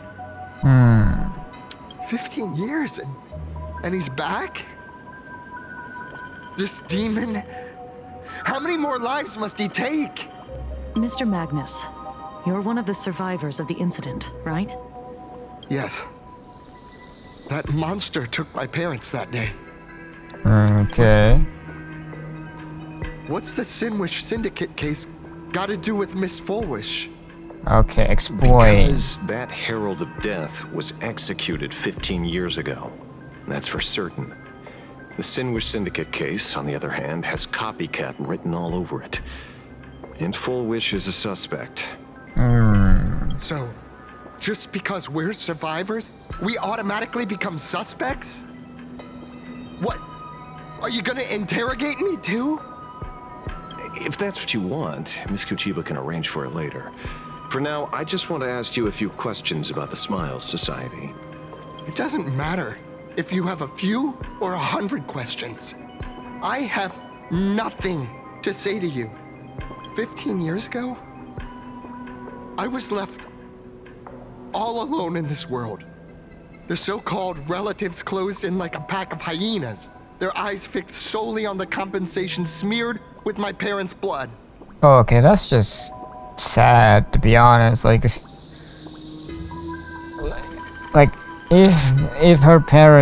his parents were killed, right? Wouldn't he inherit their wealth, right? Like, why are his relatives gonna like take that from him? Like he's already alone in the world. Why make him more miserable than he already is? Like, come on, man. What kind of relatives are you? Abuse, deception, expulsion. To them, I was nothing more than a walking money bag, an eyesore, a jinx. That's just sad, man. It was the society that gave me the chance to live the life I have now. What about the Sinwish Syndicate then? If I recall correctly, they took care of you once. Old Polwave helped you deal with those relatives. Listen, Mr. Ashvale, the debt I owe the Sinwish Syndicate will be paid. I will avenge them as a member of the Smile Society as well as the Daybreak Squadron. I'll rip the Herald of Death out from the shadows in their name and see justice served. That is my duty. Alright. You're in over your head.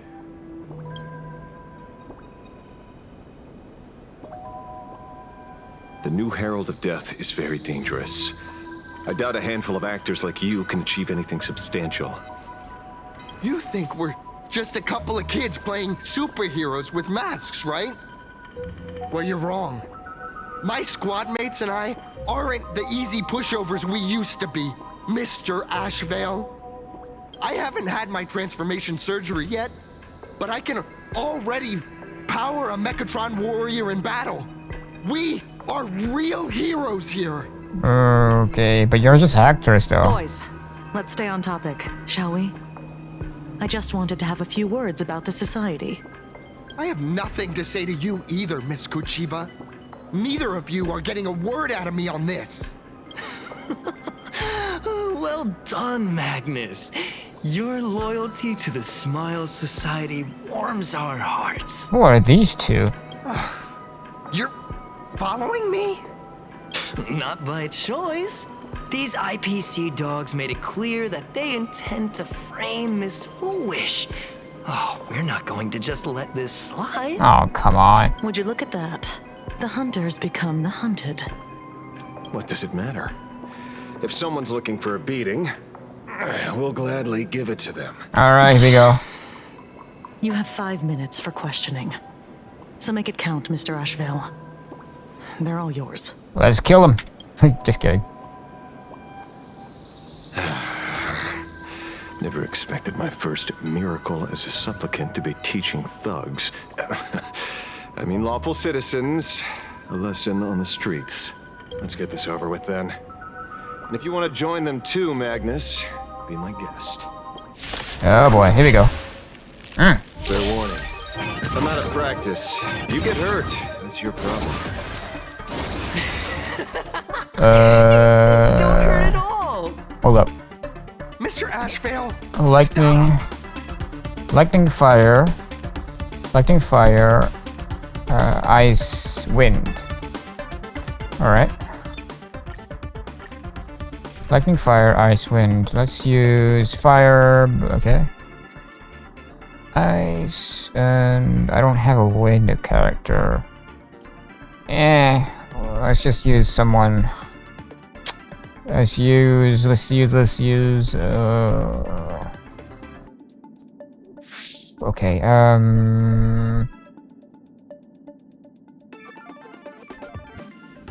let's use you, Gallagher.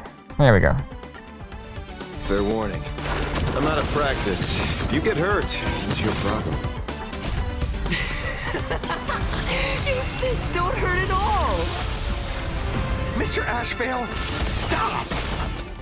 Hoopla.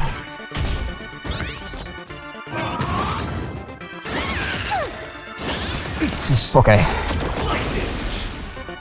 Support. Your time to shine. Rise and shine.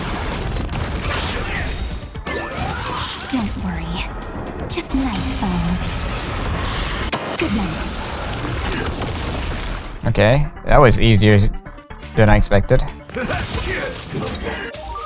all the spark you got. Want a battle?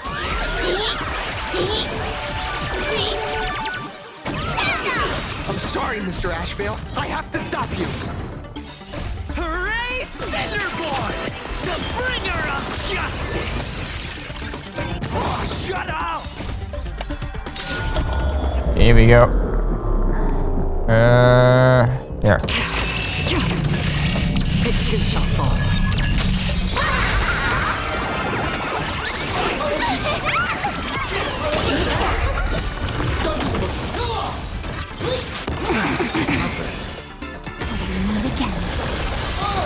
That was easy.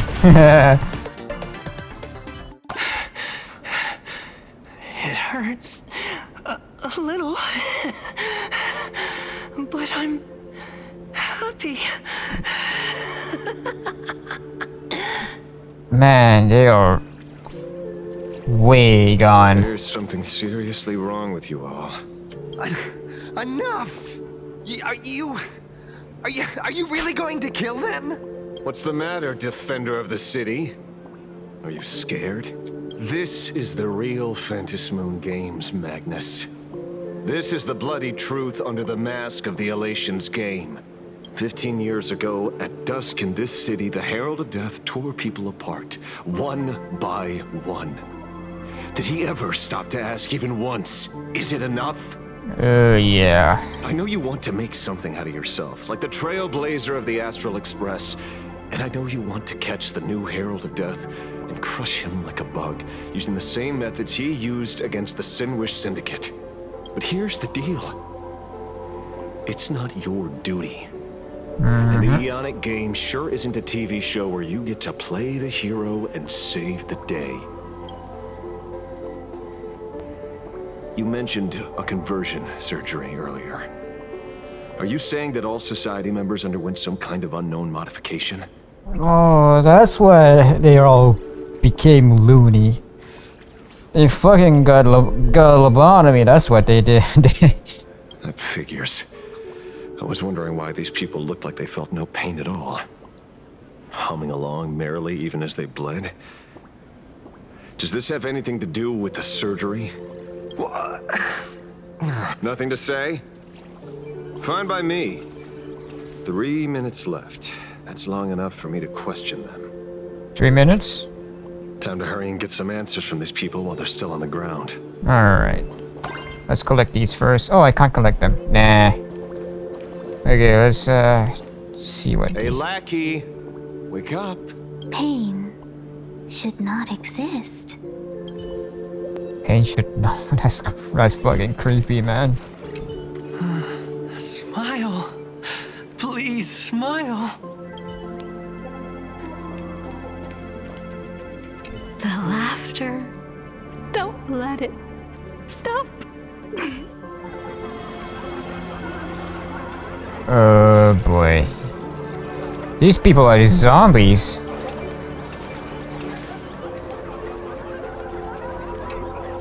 Those who suffer shouldn't exist.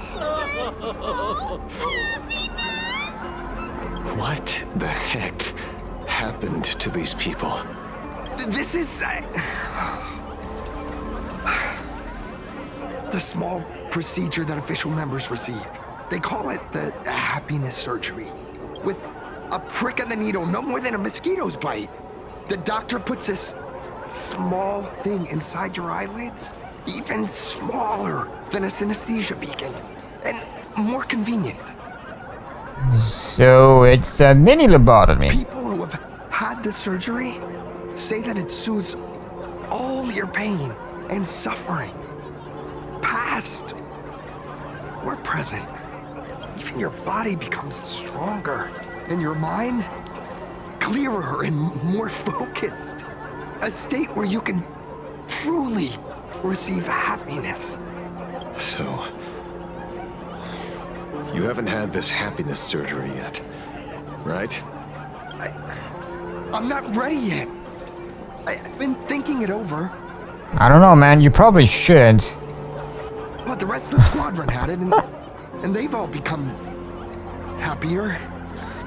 Oh no, the rest of them are It's a gone. necessary step to becoming a true superhero that safeguards everyone else's happiness. If I don't do it, then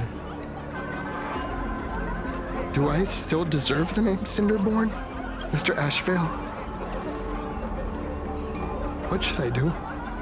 The surgery won't make you stronger, nor will it help you get your revenge.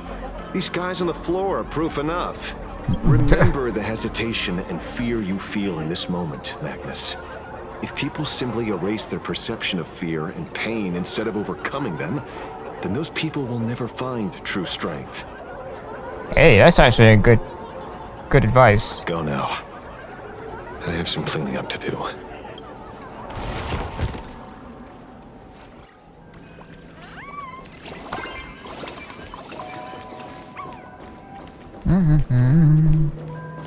Alright, Kuchiba. So, did you, pry the answers you were looking for out of them? These people have all been processed by the Smiles Society. Heck, who knows what method they used.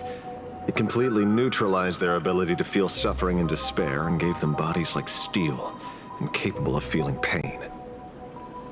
Say, is this the kind of treatment that the Medical Ethics Committee would approve? As if. I doubt they even bothered to submit an application. Which means Fulwish has far more dirty laundry than we initially expected. The idea was to find the Herald of Death with the leads we had.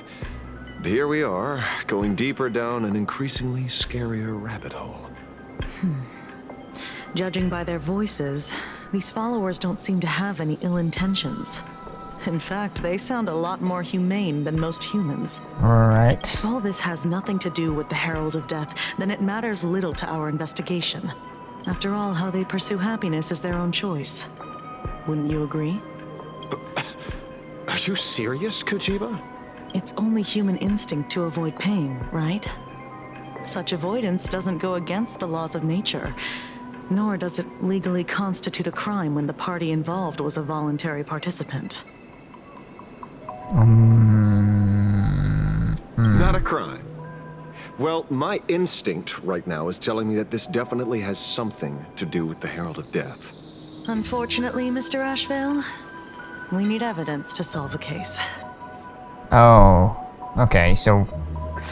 Yeah, obviously, intuition isn't enough. I'm here to follow my senses and dig up whatever's at the bottom of this. As for evidence, that's your headache. Okay.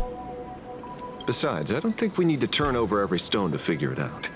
If the new Herald of Death and Fulwish are connected, we'll be seeing another move soon enough. If I were her, I'd choose the brightest stage possible so this weapon could spread maximum panic. You mean the Star Rail Fest?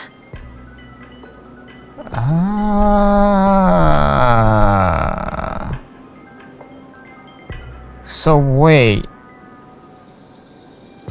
Yes. Okay. Hear me out. Pearl knows about the Herald of Death, right? And she wants to lure the Herald of Death out of hiding by establishing the Starro Fest. And that's why she got the Trailblazer to participate in that. And these guys are also okay. Yep. It's all coming together now. I get it. Madam Pearl promised that top-level security would be deployed during the fest, as well as a contingency plan, robust enough to quell any crisis. And you are staring right at him. Alright. Contingency plan. Here's the contingency plan.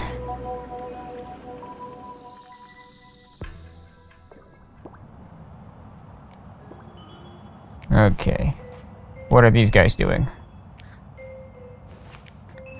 According to Sunday, the crow should lead me to Blade's whereabouts. Since it stopped here, that means... Okay, Blade. I wasn't even looking for you. Yet here you are, throwing yourself into the fray. Consider me surprised. We haven't even settled the score over the mask you stole from the Sinwish Syndicate. And now you're skulking around and following us? What's your deal? What do you, or should I say, all of you want? Wait. Blade met up with the Sinwish Syndicate, right? So is Blade the Herald of Death? That's a possibility. General Yao Guang of Yu Chui has come to this world and is looking for you. Dragons clash in the wilderness, their ichor dark and yellow. In her divination, you will become a slave to your own violence, bringing a catastrophic end to all. I am in that future as well. The only violence within you that comes to my mind is Shuhu. The emanator of abundance who resurrected time and time again. The monster who turned planets into living beings and merged billions of people into flesh spheres. Oof, that is disgusting. The Xianzhou fears that he is using your body to resurrect himself. So, what's your plan? Kill me again. Oh my. Things are getting a little heated. Should I get you both slushies? Thank you. I'll pass. Oh boy. Oh my goodness. While General Yao Guang's divination may foretell a death battle between us, that doesn't necessarily mean it's the only interpretation. My experiences on the Express have shown me time and time again that even fates set in stone aren't entirely immovable. Okay. I have no intention of getting into a quarrel with you, but I need to make sure that the presence of the Stellaron hunters won't endanger my companions or the future of this planet. What? Okay, why are they here anyway? Like I said before, like, what is Blade's game plan in this Phantom Moon games anyway? What's his goal? Thus, I must know your purpose here, Blade. What has Destiny's Slave written in your script? He stated this trip would be connected to death. Wait a minute, so Blade came all the way here just so he could die. I mean, that's... yeah, I guess that makes sense. He wants to die. Should I congratulate you? Much obliged. In my experience, it's best not to get your hopes up too soon. Prophecies rarely unfold the way you expect. However, he's searching for a way to die. The divination isn't entirely baseless. Ever since my arrival here, I have been feeling restless. Okay. There's another power here beckoning me. The power of Aha? Is there another form of abundance in the world besides you? Perhaps there is more than one. Are you referring to the disciples of Sanctus Medicus? Or the Elixir Seekers? Something far more dangerous. Do they have support from other factions? Unclear. What's this comic format? As such, I'll keep an eye on you until everything settles. Just like you did in the past. Oh, I love the beef between these two. That's as far as I'll go.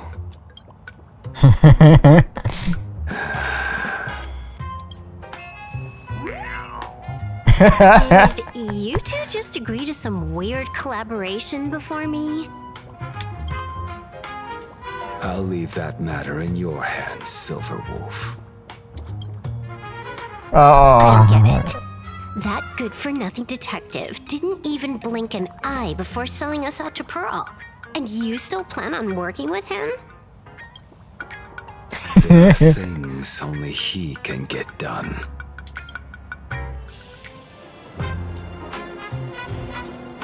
Oh boy. Meanwhile in Dillbrook District. Hey, you two! Why the long faces? On land blessed by the Master of Elation, frowning is bad manners. Come on, smile. Whether you're hungry or full, poor or rich, the laughter is with you. Would you be interested in learning about our Research Society of Happy Smiles? Okay. Thank you, but I'll pass. Another one? How many people have been talking to us about happiness today? Well, 6, exactly. Locals say ever since the Sinwish Syndicate case, this Research Society of Happy Smiles has exploded in size. That gang's fall left a power vacuum, and the Research Society of Happy Smiles filled it like a fast-growing fungus. Even those who were once resistant or indifferent got swept up in it. I think I'm starting to get a better picture now. Is this, by any chance, tied to what you're preparing to do in the Phantasmoon games? Not only me. It might also be tied to the ominous fate General Yao Guang warned about. The one looming over this world. A few days ago, when I used the tuning power to help her intervene at SparksyCon, I caught a strange sound echoing in people's minds. A strange sound? Yes. Cheerful, happy laughter echoing in their heads. Some things ain't right. Oh, without those gangsters, this street's much cleaner now. That doesn't sound normal. Seriously. The so-called voice of Aha those society recruiters claim to hear? Could the Joy Seeker truly be so passionate about universal redemption? Whatever that is, it's not Aha's laughter. From the moment I set foot on this street, I've been using my tuning ability to sense the residents' minds. Miss Tingyun, allow me to correct you. Those connected to the Research Society of Happy Smiles number not 6, but 42. Oh, dang. Each of them carries the same sound. Identical laughter, looping endlessly like a broken record. Mind control? Or something worse? Are you trying to say that this is tied to the harmony? My apologies. I dare not make such wild assumptions. No, this isn't the work of any tuner. It feels like a barrier, born from the human mind itself, to numb the unbearable pain it cannot endure. Like a worn-out tape recorder hidden deep in the subconscious, repeating the same thing over and over. I am happy. I am happy. So, whose divine handiwork is this supposed to be now? Wherever this laughter comes from, causing so many people to self-deceive in perfect unison while enduring pain is well beyond the capabilities of a mere charitable group. Okay, so Sunday might be onto something. Beneath these calm waters, the undercurrents are far more turbulent than anyone imagines. The bad news just keeps coming. Dan Heng's gone off on his own, and Madame Yao's completely vanished. Can you still sense her? The bird I entrusted to General Yao Guang has seemingly gone silent. I can't share its vision anymore. I can't even feel her thoughts through it. But I know it hasn't faded. That means she's still in this world somewhere. Right, okay. Let's pray she returns soon, with some news to pierce through all this fog. Otherwise, this Arcadia built on happiness will crumble fast and fall into the abyss. Alright, back to Trailblaze's POV. After some time, you and Mark pay a visit to the author of the Fluffy. Blurry QR cult? That's an unusual name. Why would the author of Fluffy Across the Blue have such a pen name? Blurry QR code. Huh. Maybe the artist's eyes went blurry after too much drawing. You're taking it a bit too literally. But it's not impossible. Someone who can draw something that cute must have a warm, gentle heart. I don't know much. I heard the Fluffy's been running for half a year in a magazine. At first, it wasn't very popular in plain Arcadia. But after that memory bubble movie, A Holy Grail Stay Night, old Odie produced, became a massive hit. The Astral Express's adventure stories spread far and wide, and the Fluffy started gaining popularity. Now the latest chapter, The Sacred Flames Return, Amphorius's creation, is sold out everywhere. I love how they made a twist on actual story arcs of the game. Like, they're breaking the fourth wall, but not really. This cult sure knows a lot about our journey. Must be a galactic fan of the Express crew.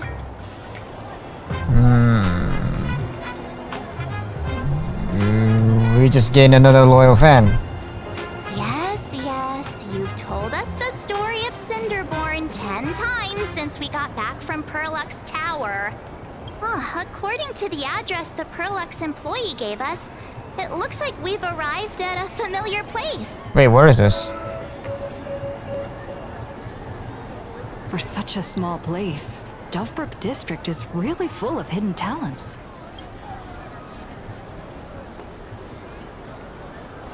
Turn left at the first intersection, then turn right, go straight for 200 meters. Wait, this is the Furbobo Weekly newspaper? Hold up. Oh, don't tell me the author of the Fluffy is actually a Furbo. No wonder he rarely shows his face. Come on, let's go upstairs. Oh, boy. The Fluffy goes puff, puff, puff. Pom-poms for extra fluffy stuff. Wait, don't tell me it's Nihilux.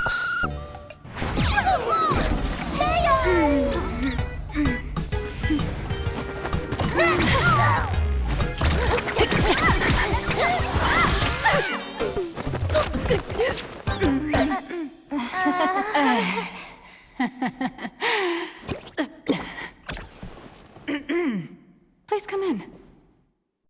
So it's Nihilux. Your next line is, why are you here? I won't say anything then. Miss Nihilux? What are you doing here? What's the problem? I'm the magazine's founder, its president, and its editor-in-chief. It's only logical that I'd be sitting here. A million? President Nihilux has already been behind on my... everyone's wages for months. If it weren't for the money, who'd risk their neck being a tabloid journalist? Sneaking photos of the bigwigs on the Astral Express. How did I miss that? Oh my goodness. Yeah. Oh my goodness, it's already been foreshadowed. Finally occurs to you why the name Nihilux always felt vaguely familiar. The former president of Furbobo Weekly, that deadbeat boss who skipped town to dodge her debts, went by the exact name. Bruh. A boss who doesn't pay wages has no right to sit here. They belong in the underworld. Idiots. Without me, you'd all have been locked up in some Department of Aberration Defense painting prison long ago. And you still have the gall to demand wages from your savior. Have you ever heard of the sensational serial thief case, Phantom Furbomorph? It happened in the year 1996 of the Arcadian calendar. I'm sorry. I was wrong. I shouldn't have talked back. I'm sorry for being born a Furbo. Beep boop.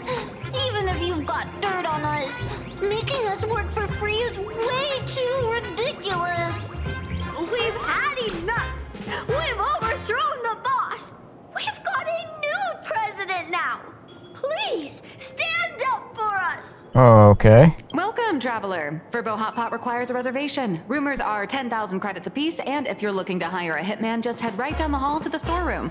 Oh, or maybe. Oh, the hell. Came to meet the brilliant, charming, and universally adored blurry QR cult.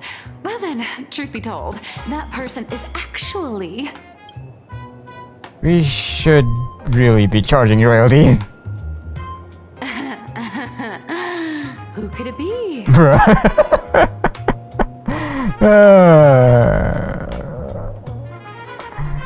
Who could it be? Once you rule out all the wrong answers, only one truth remains. The only one here who can actually draw is you, Nihilux. Your blurry QR cult. Oh, you.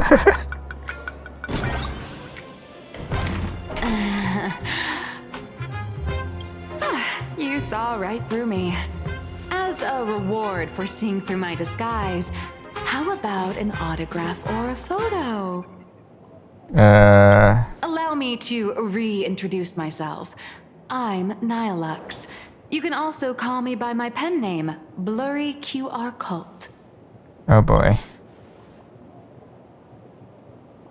Aw, no wonder you were tagging along back at Perlux Tower, acting like you knew us so well.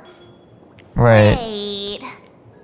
This blurry QR cult persona isn't a fake, is it? Identity is just a mask and a body. Real or fake, it's all in how you see it. At the very least, for now, there's no other blurry QR cult around who could show up at Star Rail Fest for a live signing and hype up the Astral Express, right? So, you already know why we're here. Just a little deduction, that's all. The news about Star Rail Fest is already everywhere online. Knowing how that perfectionist Madame Pearl operates, she's definitely pulling strings to make your collaboration a success. Naturally, having me step in was part of her plan. If that's the case, will you... That said, I'll have to respectfully decline. Oh, what the hell? Not to brag, but Fluffy Across the Blue is ridiculously popular in this world. If tickets weren't limited, the line would wrap around the planet twice and a half. That's not a signing event, but a public execution, right? Yeah, that does sound pretty horrifying. So when do I get my new form? You make quite a fortune with ventures, haven't you?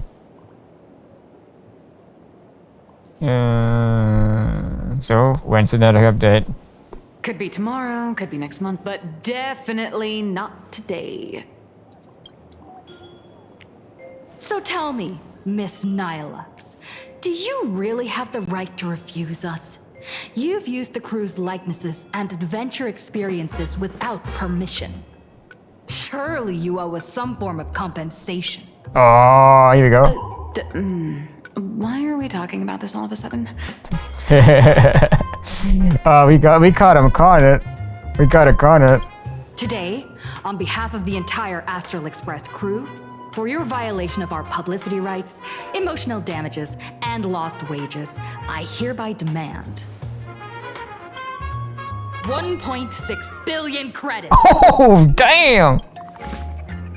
How did you work that out? Believe it or not, I don't have a single coin on me right now. Okay. That's impossible. Just your royalties alone should have made you rich. Due to, unknown circumstances, my luck with money hasn't been great. But I get what this is really about. You're not only after cash, are you? I'll show up at Star Rail Fest. Is that good enough for you? Then it's settled. Thank you, Colt. That said, I also hope the two of you, as the original inspirations, will take some time to familiarize yourselves with Fluffy Across the Blue before attending the exhibition. so you won't be caught off guard by fans' questions. I mean, Fluffy Across the Blue is based on the Trailblazers expeditions, right? So we already know everything there is to know, right? Time to attend Miss Nilux's class. Please follow me. Oh boy, what's she up to? Dream Eater. Alright. Where am I supposed to go here? Oh, that's Nilux. Miss Nilux's mini class is officially in session. If you have any questions, feel free to ask at any time. Oh boy. Miss Colt, why did you pick the Astral Express as the theme for your comic? Well, I'm all about realism, but sadly, my previous works like Acheron's Godslay, Galaxy Ranger Saga, and dozens of others all got cancelled. If you hadn't beaten Iron Tomb and boosted its popularity, this one would have been cancelled too. Let's not ask sad questions, all right? Oh boy. Sorry. All right, pay attention. The cute little critter in the center of the image is Baseball Raccoon, the main character of Fluffy Across the Blue. Just recently, March Bunny and Woof Woof Dawn found her in a trash can. Okay. At that moment, a terrifying monster is causing havoc on the space station. It tries to spit fire at Baseball Raccoon, but the flames don't burn through the trash can. Instead, it sets the trash on fire, and the stench knocks the monster out. Miss Colt, why is she the protagonist? Readers today value immersion, and a character who has no memory of their past is, of course, the best choice. I feel like Nilux is like the embodiment of the writers. I don't know anything about my past either, so why didn't you pick Like the me? writers of Honkai Star Rail, like... Even though Little Raccoon joined the Express the latest, she's left behind so many stories across different worlds that there are even rumors in the Lafu's prison about her beating up alien life forms. With material this crazy, not making it the main character? I might disagree, but Aha absolutely wouldn't. March, I'll give you a protagonist role for a day. Well, that's the reality of casting for you. So every time you land somewhere, you just run around to get more screen time, huh? March, the Fluffy is just a comic. Outside of this, the author and the readers, every character in this world, aren't we all the protagonists of our own lives? That sounds so passionate, Miss Colt. I totally get it now. And so, the unruly Baseball Raccoon, the quiet Woof Woof Dawn, and the lively March Bunny formed a trio everyone loves. Actually, I have a question too. Oh. Why are they all small animals? Ever since I got punched in the face by sales numbers, I've grasped a universal truth. In today's world, fluffy, cute animals aren't always a crowd pleaser. Seriously? Even I feel like I can't compete with Pom Pom's cuteness. Designing the adult versions took some work. After defeating the monster, Baseball Raccoon accepted an invitation from the other fluffy animals and boarded the Fluffy. Here, the protagonist meets 3 big animals with distinct personalities. First, the adorable and universally loved conductor, Pom Pom. I love how Pom Pom is just Pom Pom. He's like, they're not really been adapted into like an animal or something because Pom Pom is already an animal, right? So Pom Pom is just Pom Pom. Beside them is the elegant navigator, Miss Hime-Cat. I know, that's Hime-Cat. Her original inspiration is Himeko. Oh, please don't tell her. Your taste in naming is... And the big brown dog on the other side, see? His name will shock you. That's right. He's... Welt? Mr. Yang! Wait, no fictionalized name for Mr. Just Yang? Mr. Yang. Your taste in naming is indeed extraordinary. Anyway, the 6 fluffy little creatures boarded the Fluffy Express and set off on their journey. As for the plot, it's pretty much the same as what you've all experienced, just with a bit of artistic tweaking to suit Plain Arcadia's audience. A bit? A tiny bit. In the comic world, which is even more cutthroat than the Phantasmoon games, if you don't cater to the reader's tastes, it's nearly impossible to survive. Right. Once upon a time, great comic artists had the luxury of 100 chapters to build things up. Now, if you don't hook readers within 100 pages, you're done. Readers today are hard to please, and authors have to come up with ever more shocking and sensational material. Doesn't this remind you of the Phantasmoon games? Looks like you're all familiar with the characters from the Fluffy. Now, let me talk about some of the creative challenges I'm facing. Alright. Where'd she go? Oh, there we go. That's actually quite adorable, not gonna- what the hell? Pink, gray, green, brown. The Fluffy main cast are lively and distinct. Could be a mascot. Byline, the Express welcomes you, trailblazing past and future. What is going on with the raccoon? The fucking drooling raccoon with the cross eye. Oh man. So, what do you see on the Fluffy stands? It's her turned into a cute little animal? A pirated version of me, a furry version of me.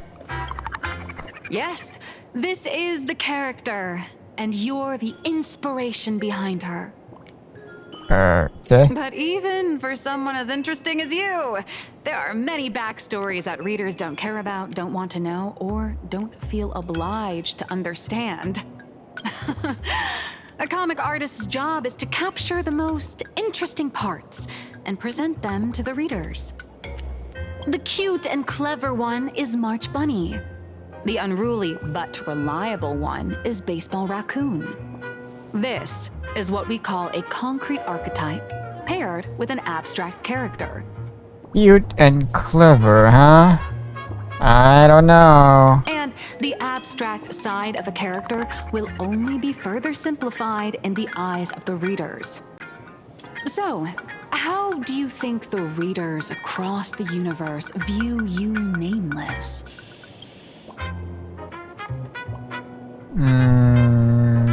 Wait, what did you say? How do you think the readers across the universe view you, the nameless? I mean, I guess heroes, right? Well said. Your heroic deeds and accomplishments drew my attention, and your demeanor gave me inspiration for the character in the Fluffy. But while the hero identity boosts the character's popularity, it also becomes a limitation. That's why the little animals in the Fluffy have to defeat even more powerful villains and keep upping the ante to get more applause from the audience. In turn, the reader's perceptions and expectations constrain the character's growth. If she acts out of line, the popularity will crash. If she can't come up with new ideas or grow stronger, the audience will soon lose interest in the comic.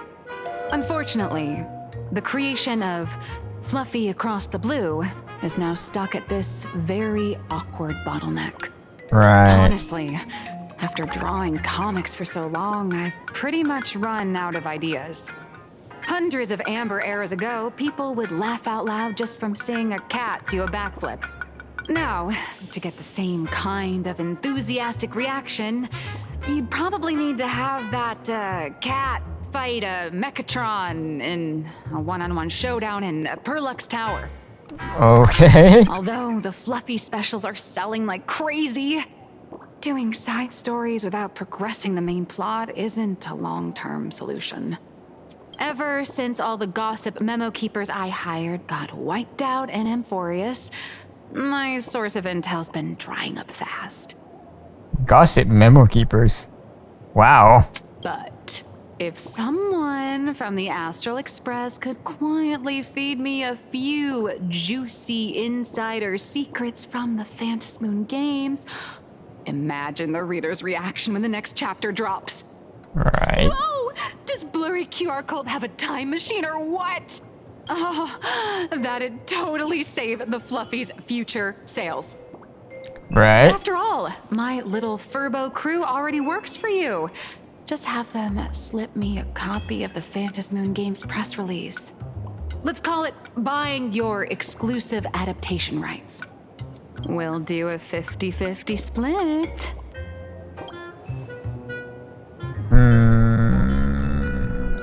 I'll have to think about it. Deal, or I have to think about it? Yeah, deal.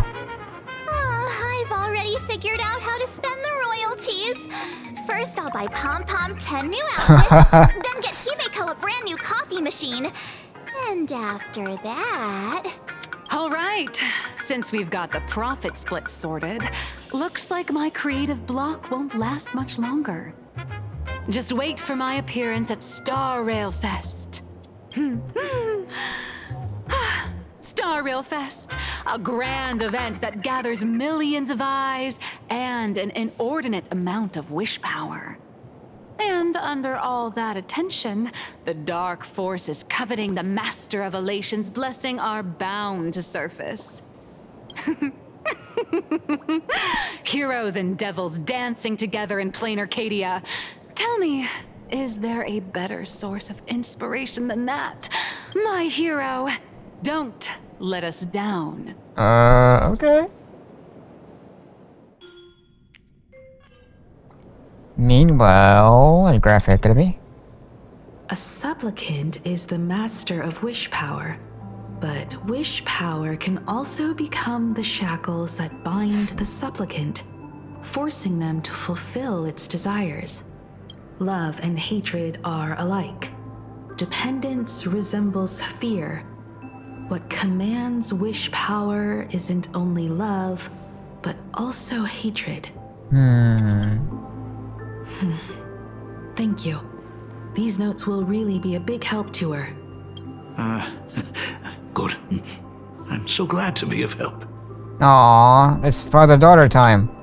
For generations, many members of our family have attempted to enter the Phantom Moon Games, hoping to rely on the Aeon's immense power to lift the curse afflicting the Graphia bloodline. Some came close to the mask, but could only watch as history passed them by. Others wore it, only to fail in the end. That was until 400 years ago, when your great-great-grandfather Hero won the Phantom Moon Games and successfully gained an audience with Aha. Okay, so what did he ask for? The family's curse was not broken.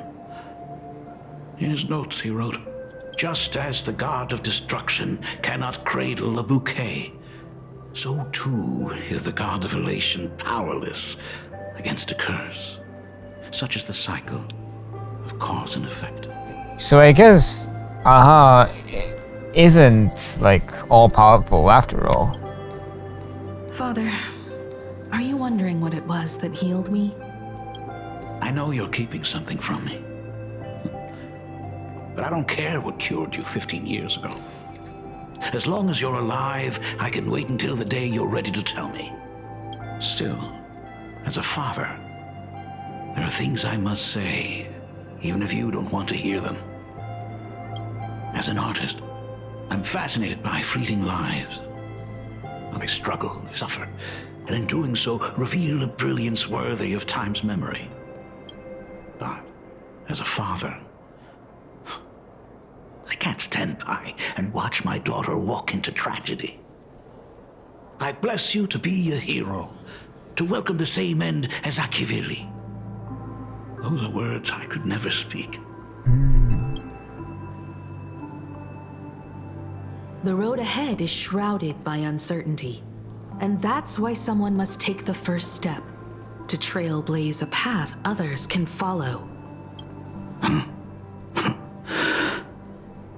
I can't stop you, even though every part of me wishes you'd stay. But this is your choice, my daughter's choice. All I can do is stand by you quietly and pray you'll come back safely. Aww.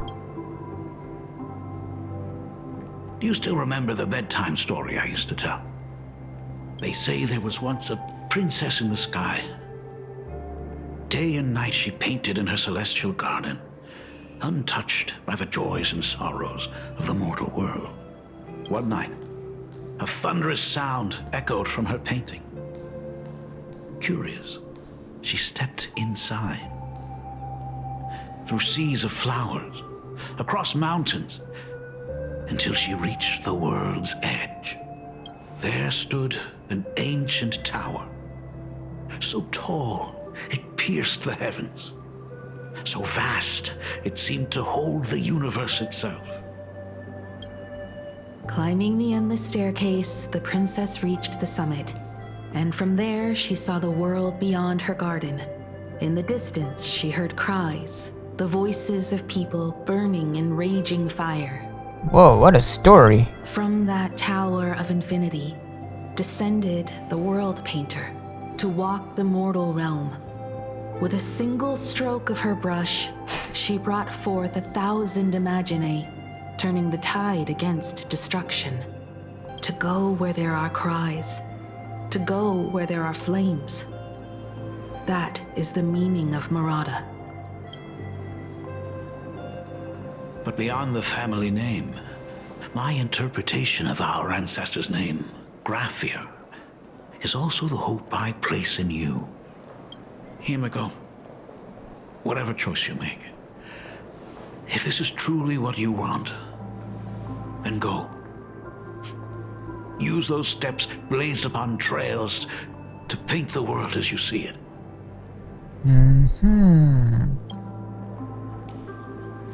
Thank you, Dad.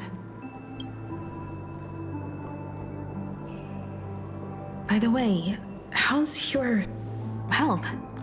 You haven't picked up any bad habits like smoking or drinking while I was away, have you? As the Dean of Graphia Academy, I still have to set a good example for my students. It's just, my tendinitis keeps acting up. My herniated disc is getting worse. Ouch. Himeko, how long will you be staying? At least until the lunar cycle shifts. I'll stay here in plain Arcadia until then. I see. If only the Phantom Moon could stay full forever. Aww. His dad actually misses her. That's... Himiko, safe travels on the trails ahead.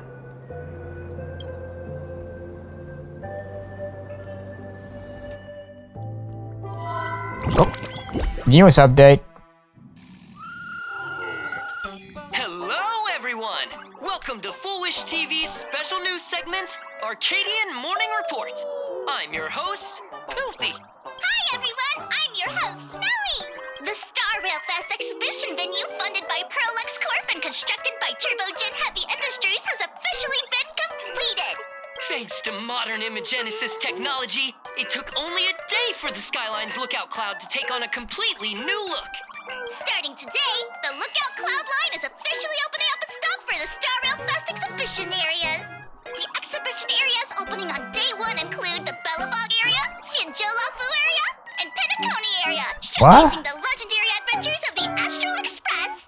The Emporius area, which is currently under construction, will open in due course. For this event, Perlux cordially invites several crew members of the Astral Express to visit and be interviewed, including the Trailblazer, who recently joined the Phantom Moon Games as a supplicant. That is certainly something to look forward to. I heard Perlux has also invited Blurry QR Cult, the author of Fluffy Across the Blue, for a signing session. It'll be the first time the author reveals their true face in public. Oh boy. An exhibition to gather wish power. Now that's an interesting scheme. Leave it to Pearl to come up with such a bizarre idea. Well, that's Perlux's forte. This arrangement works out for both parties. Mm-hmm. Pearl is also mobilizing Perlux's resources to promote us. When I talked with Pearl, I shared with her the idea of becoming a sail, advancing and retreating together. This collaboration could truly bring out the best of our respective strengths. Sometimes I wonder if Jade invited us here with the intention of giving her colleagues a winning edge in the Phantom Moon games. For Pearl, this Ionic game is probably also a good opportunity to observe and study the way we operate. Right. Though, compared to our usual opponents, this Intellitron executive is a surprisingly rational decision maker. Her proposal for cooperation seems more trustworthy than most. It's not rationality that concerns me. It's the irrational factors. You mean the new Herald of Death? Exactly. News of the Dovebrook bloodbath has already blown up online. The Department of Aberration Defense tried to clamp down on the rumors, but plenty of people are still linking it to the Herald of Death from 15 years ago. With such a large crowd gathering there, this exhibition could very well become a target for the new Herald of Death. That's the point, right? We want to lure the Herald of Death. Pearl must have contingency plans for situations like this, right? It could be that detective who passed by. That old guy? No way! Whatever Pearl has planned, we must consider the possibility that the Herald of Death might attack the venue. We won't just be there to showcase the Astral Express to the people of this world. We'll also need to stay on high alert for any suspicious activity. It's about time. You should get going. Yeah, let's go. Just us? Someone's got to stay behind on the Express to keep the conductor company and be ready for any emergencies that pop up. You guys have fun out there, but stay safe. Contact me right away if anything comes up. Alright, Mr. Weld. What about Dan Hung and Sunday? Yeah, what's up with They're that? both out on a mission with General Yao Guang. Dan Hung is tracking Blade's whereabouts, while Sunday is working with Miss Ting Yun. Both of them are tied up. Looks like they won't be able to make it to the exhibition this time. Alright, let's get going. Looks like the heavy burden of documenting our travels falls on yours truly once again.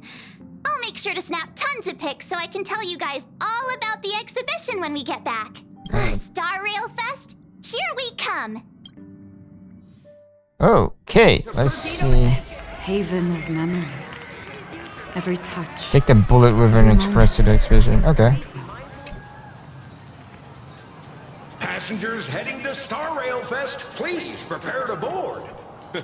Oh, if it isn't the heroes of the Astral Express! Okay. The trains have been placing bets on who will get to escort the Nameless to Star Rail Fest on opening day. It's such a super duper Arcadian honor. And can you believe it? Turns out I'm the lucky one. Oh boy. Oh, I could already feel everyone's enthusiasm turning into waves of power along the way. No wonder everyone's running around with such high spirits. Okay, let's go. Ding, ding, dong, dong. The Express is about to depart. Heroes, please stay seated and hold on tight. This special train is bound for the Star Rail Fest exhibition. By the laughter above, may the smile of plain Arcadia grace our faces. Alright. Let's see what this place is about. Thank you for riding with us today. May the laughter watch over you, and please enjoy your journey. Ooh, this is a new place. Wow, the exhibition entrance is packed with Express fans. Hurry up! Hurry up! We'll miss out if we're late. That's a nice. Look at that. It's Pom Pom.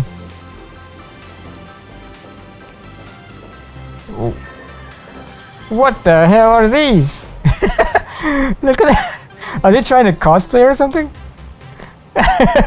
It's the wanted poster from Bellabog. Oh my god.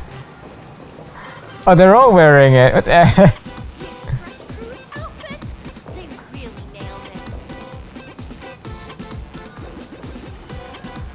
For real? That's what you get out of an official exhibition. Okay. Interesting. Are those hired cosplayers over there? Nah, we're the real deal.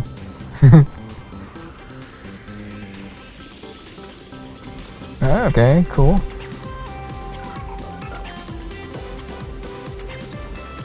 Give me that.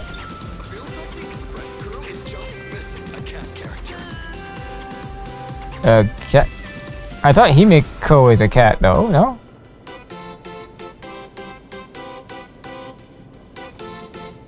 Chat, I've made it in safely. For those who couldn't get tickets, you can catch the entire fest through my live stream today. Next to me is my partner. Oh, wait, what are you doing? Tis I, Cold Dragon Young, Don Hung. Where'd you get that mask from? It looks so weird. Such trifles matter not. What doth matter most is securing the autograph of Master Blurry QR Colt upon this book of mine. Okay. The signing event hasn't even started yet. Besides, Xianzhou people don't talk like that. What's our motto? Oh my goodness, they're all wearing masks. Through stars we soar! The Express is our home! One crew, one heart! We'll never roam! Okay. Wow! That's some next level fandom energy! Crystal Express! We love you! We love the Trailblazer! R7! And Don! Look at all these fans. Crystal Express! We love you! We love the conductor! Himiko and Wells! They forgot about Sunday. Shh, this isn't Amphorius, you know. Watch what you say. The family's got ears everywhere. It's best if we keep quiet about Mr. Sunday while we're out in public. Want to take a photo together, Himiko? No, thanks. I'd take tense negotiations with Pearl over getting mobbed by my own fans any day. Bruh. Who'd have thought there'd be social situations that even Himiko's afraid of? If Don Hung and Mr. Yang were here, I can't even imagine the looks on their faces. What a sight. Truly. I wish we could share this with our friends. Elation. It really has that arcading vibe. That's just how the Astro Express rolls. I'm pretty sure Don Hung wouldn't want to experience this. So many fans out there. Even more than the crowd that came to welcome us at the station when we landed. It's kinda going to my head. Oh, hold on, that's not good. We need to be on high alert. Who knows if that supplicant is hiding in the crowd, plotting something against us and our fans. So, I'm gonna brave the danger and check things out myself. Alright. You just want to have fun, don't you? You talk too much. Don't wander off too far, though. We still have official business later. Speeches and other activities that we need to show up for. Got it. We'll just hang around here. Alright, let's wait. We need to get in character, man. Let's wait, number 1, number 2, number 3, number 4. None of these have Trailblazer in it. What the hell? Wait. I guess I can use that, but nah. Nah. Fine. Let's change Acheron to the Trailblazer. Okay, safe. I'm on it. Well, Mr. Yang. Okay, let's check out the place.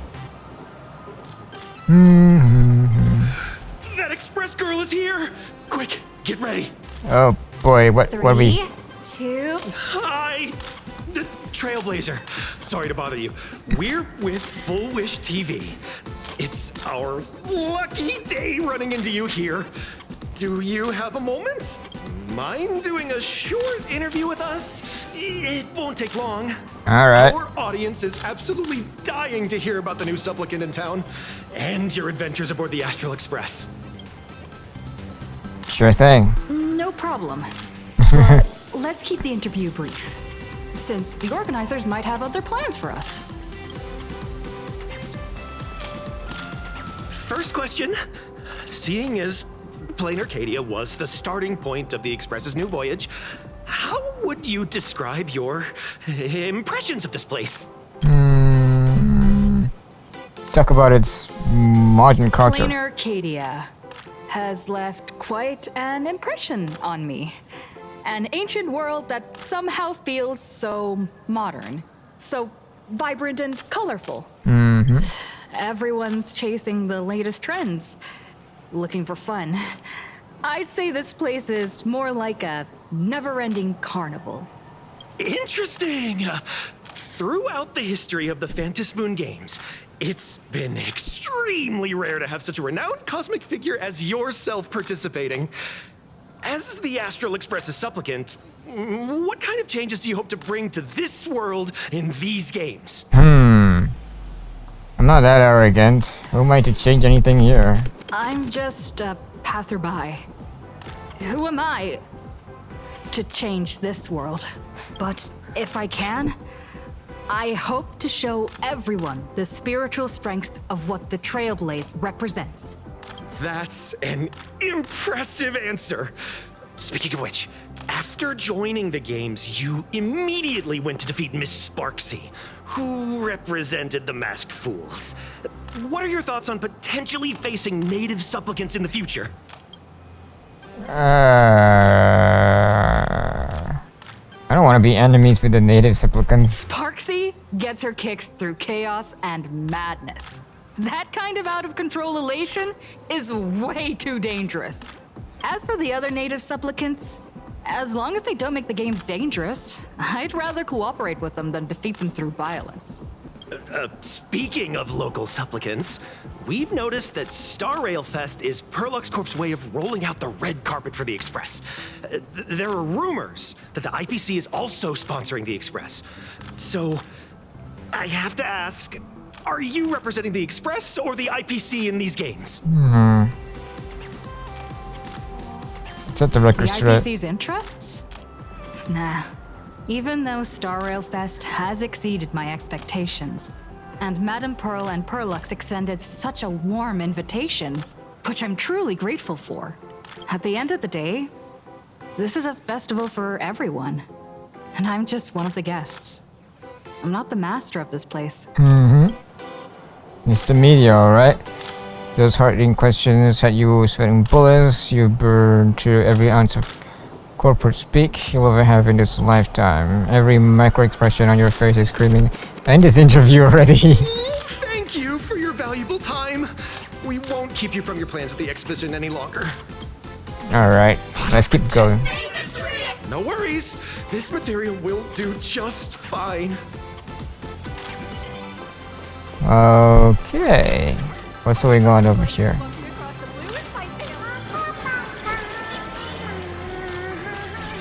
Will the Astral Express truly bring happiness to Plain Arcadia?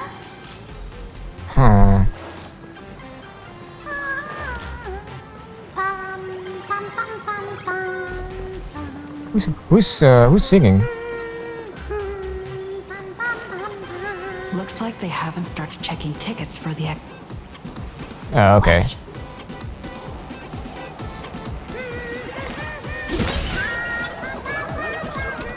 At any rate, this treasure is meant to be enjoyed alongside Mr. Dungham. Confidential. I'm certain he won't be quite. He will be quite flustered. Oh.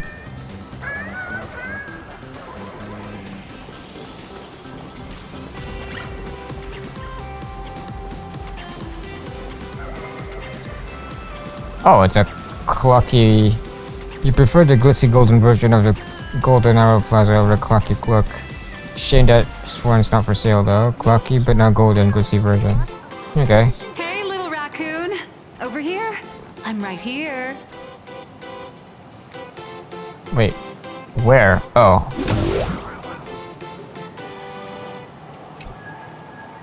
What's that? A photo book of you? Oh my, this is gonna be interesting. You do a casual double take of the photo book cover, another, you can't have another. How is there someone just impossibly perfect? Oh my goodness. I can't tell you who sits next to me. So how's that for That's pure it. love? Compared to these mass-produced metal statues, your own chubby, warm, fuzzy conductor is way better to pet. Alright. Where should we go next? Oh. Being nameless is a noble ideal, but I think it's true. As a noble block of marble, you do truly accept this ideal? Are you willing to be shaped by irrevocably? Friendly reminder, the sculpting bites way deeper than any camera flash. Thunder Arch. What? Hey there, welcome to Legos Made Just For You. Our booth offers designs, comic books, capsule, clay figures, standees, badges, can badges, holographic tickets, shikishi, postcards, bookmarks, brought away. We also have free stamps on the shelf. Help yourself. Sorry, we just ran out of freebies for the day, but check out the sets over here if you like them. I can give you a sweet discount plus some bonus goodies thrown in. You're a Legos fan? That's right, to be precise. I'm one and only Stan. Of course, you can also call me Elder Legos. Oh my, looks like you're not familiar with these products. Want me to give you some recommendations like this one here? Shinebiga's Series Blind Box Collection, 12 unique designs per set, randomly drawn. Buy the whole box and score the secret 13th figure for free. Normal outfits can reference the examples on the box, including suits, formal wear, lab coats, maid outfits, swimsuits. Wait, maid outfits? Okay. Maid outfits, swimsuits, magical girl uniform. Insane. Alright, friend. I can tell you're not exactly thrilled by my recommendation, so let me get this out there first. Everyone's got their own taste. No judgment there, so please, no blaming the fans, okay?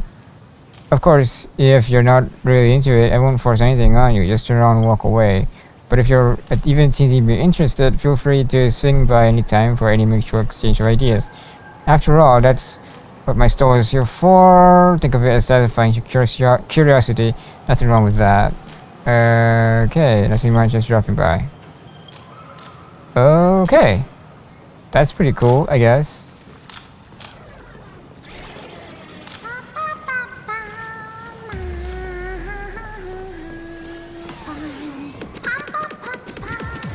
Who is singing? That's what I want to know.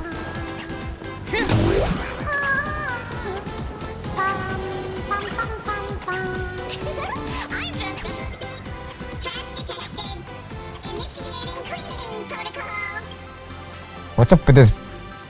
What in the world did you guys turn the conductor into? This is Perlux's new clean series sanitation alloy pom-pom Mechatron, or Pommy for short.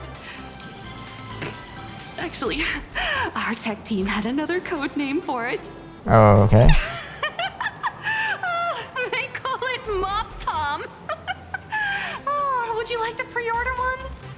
Kinda tempted. Should I get one to help lighten our conductor's workload? Okay, cool.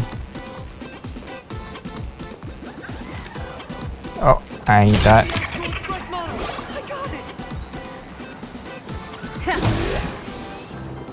Alright, anything else back here? Nope.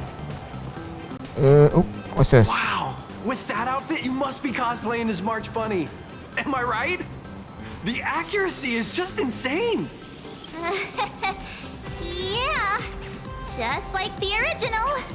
Since we're all fans here, let's skip the sales pitch. But I gotta say this up front. The conductor is the cutest in the whole universe. Uh-huh. I agree. The conductor is the cutest in the whole universe. But wait a minute. Some of your stuff looks familiar to me. Sharp eye! You're definitely a hardcore fan. We collaborated closely with artists from different worlds along the Trailblazing expedition to create these products. Okay. I can pretty much guess who they are. I may not be that talented or have the artistic skills of a master, but I've written some articles and gained a bit of popularity in the fan community, so while I'm here at the booth, I thought I might as well do some self-promotion. Your gaze falls on the table, and in an instant, the shocking words sear themselves into your widening eyes. The Melancholy of March. A novel recounting adventures of pink-haired beauty March from a first-person POV, filled with the author's darkest, deepest school-life fantasies. If any of you happen to be super hackers, space warriors, spirit whisperers, or those cursed by eons, come find me. I've said my piece. That doesn't sound like March at all. Looking for a sense of truth in fictional stories is just human nature. Okay. Outlaws of the Galaxy. A fantasy novel adapted from the classic Shancho script. It chronicles of the epic saga of Rupert II and the love and hatred among the 108 Intellatron heroes, ultimately leading to his downfall. Rupert II, wise throughout the universe, profound in his insights, was bestowed the title Profound One by Noose. Cool. If it pleases you, my king, we shall storm the throne and snatch that bloody seat from Rupert I. Among the countless stars are whispered the secret chronicles of Rupert. Right. Express 40,000. A war-themed novel recounting the story of Emperor Pom-Pom from the 9th Trailblaze Empire. Under their command, 20 adopted children of the Nameless as they conquered the universe together. Our destiny lies only among the Sea of Stars. On June 1st, year 40,000 of the Trailblaze Empire era, at 2:55 a.m., Wat Yang's life came to an end at the age of 33. 3 minutes later, he sat up again. Okay. Home with Stellaron.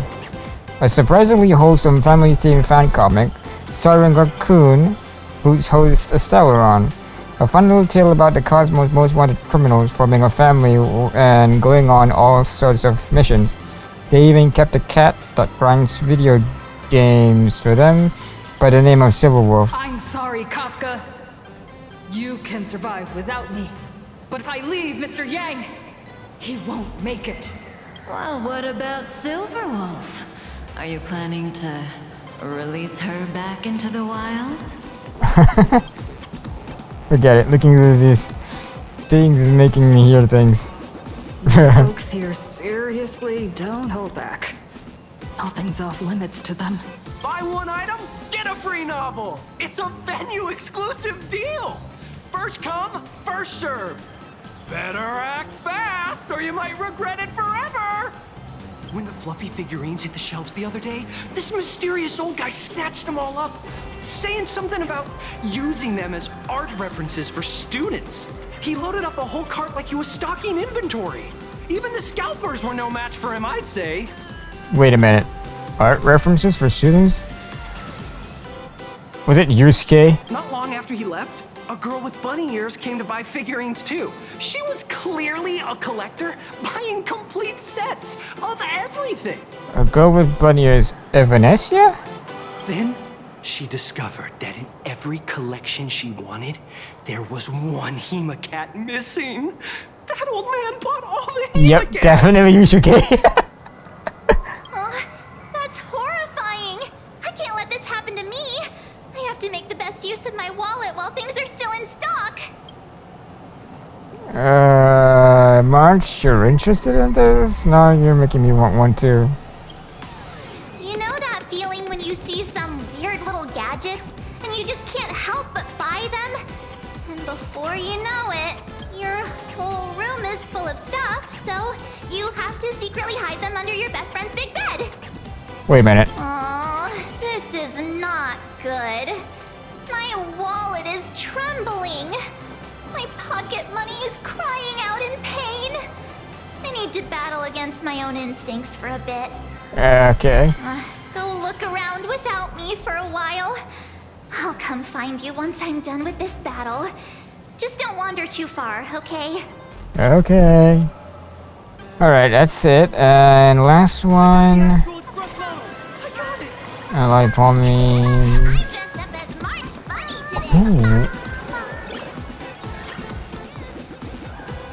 Okay, let's go check out Nilux.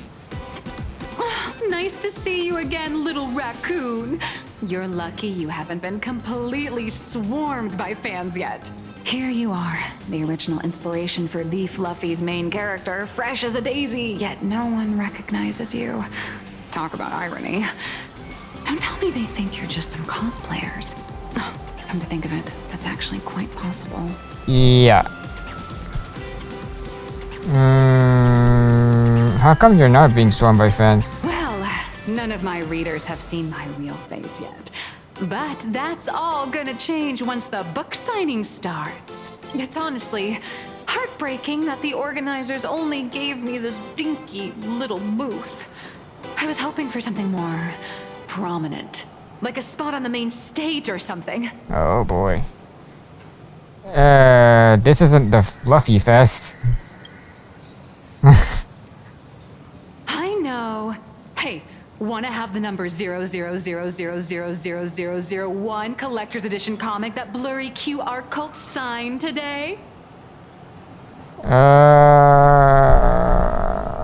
This serial number seems a bit much. Hard to say no to that, right?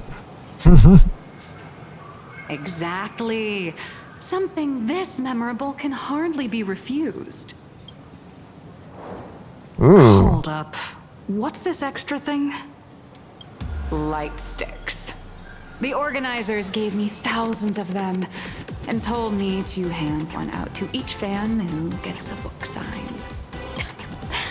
They really know how to push someone around. I wanted to give them a piece of my mind.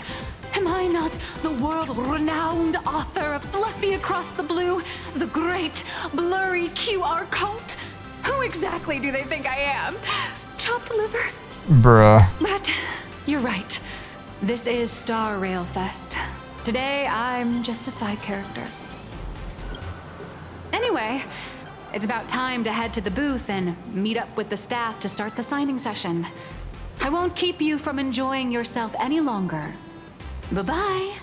Alright. Oh, Venetia. Venetia? What is she doing here?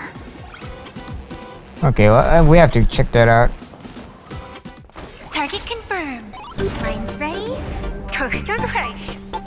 Venetia, rolling out. Whoa! Oh! Did that guy just pass out?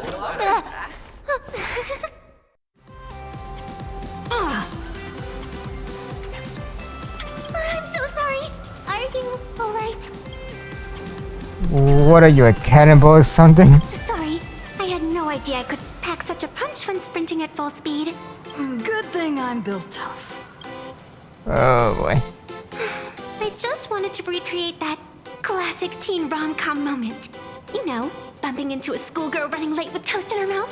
Right. I'm really sorry. Why are you here? Why am I here? Well, probably because the plot demands it. That's got to be the lamest excuse I've ever heard. That trope is so outdated. How could such a classic trope fall out of fashion so quickly? Okay, what's your real motive for getting close to me? Hey, I helped you out during the Phantasmoon Games, didn't I? Is it really fair to glare at me like I'm some kind of villain? This suddenly hit you. The girl in front of you is the one who gave you the chance to turn tables in your first battle of the supplicants. Whatever her reasons for approaching you, she clearly doesn't mean you any harm. Thanks for the mask. I watched your whole fight at Graphia Academy. I'm more than happy to befriend those who are destined to be part of these games. As long as they can show me their wish.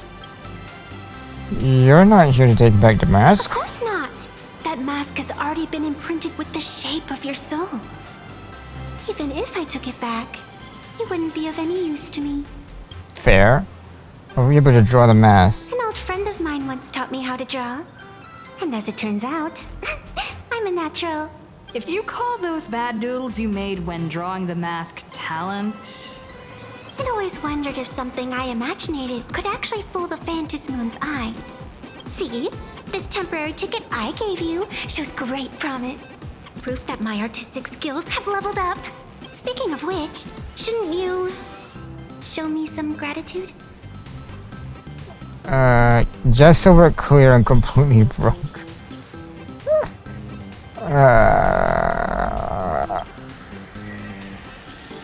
The scalpers are completely out of control.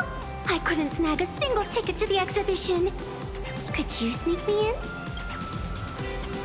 At this very moment, two voices appear on each side of you. They tell you... She did help us out before, but as a dignified nameless, how could I do something as unethical as helping someone sneak in without a ticket? After all she's done for us, you're gonna be stingy about a tiny favor? Besides, since when were we such paragons of virtue? I sure don't remember any of that. I'll think about it. Huh? Didn't expect you to be so principled. Guess I'll have to use this trick. Wait, what trick? Little raccoon, I've actually been a huge fan of yours all along. From the very first page of The Fluffy, Volume 1, Chapter 1, I was already captivated by you. That afternoon, as I passed by the Graphia Academy building, I caught a glimpse of you by the window. Right then, I knew my heart had been stolen, and nothing else would ever make me feel so alive again. Getting to share a few happy moments with you at this exhibition, that's all I could ever ask for in this lifetime. Just to get me one thing straight. Don't rat me out if you get caught. All right, I'll do it. Stop nagging already. Just as I thought. No one's immune to some good old-fashioned glazing. Let's go. We've wasted enough time. I need to meet up with my friends first. What should I get next? A baseball raccoon? Torpedo slice. Or a Wolf of Dawn plushie? Uh, Or maybe I should get an autograph from Blurry.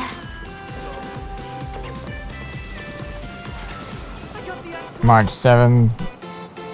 I tried, but I still just couldn't keep my wallet shut. What did you buy, March? Wait, that girl behind you looks kind of familiar. Have we met somewhere before? That's a pretty lame pickup line.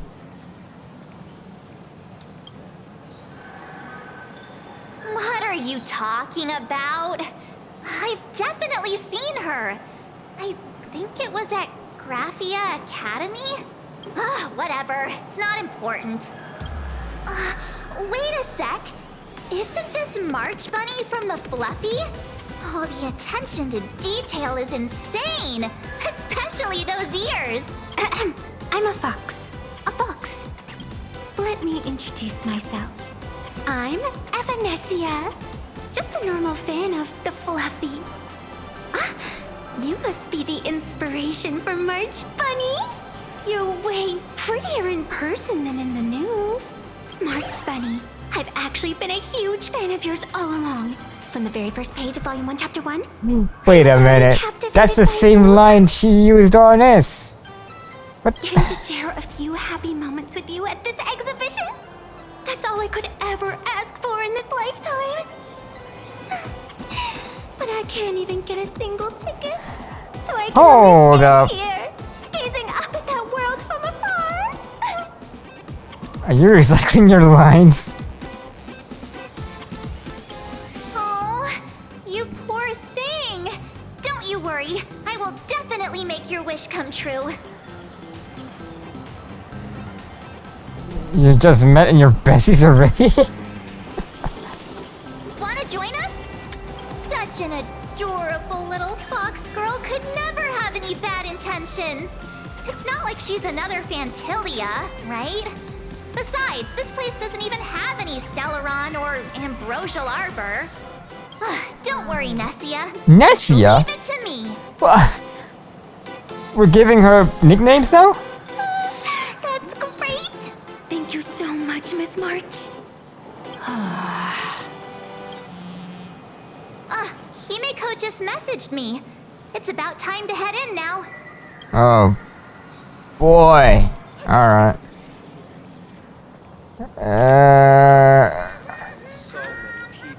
Hold up. Let me check the... where is the...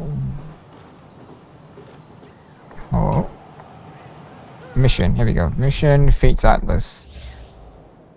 Unraveled by daybreak.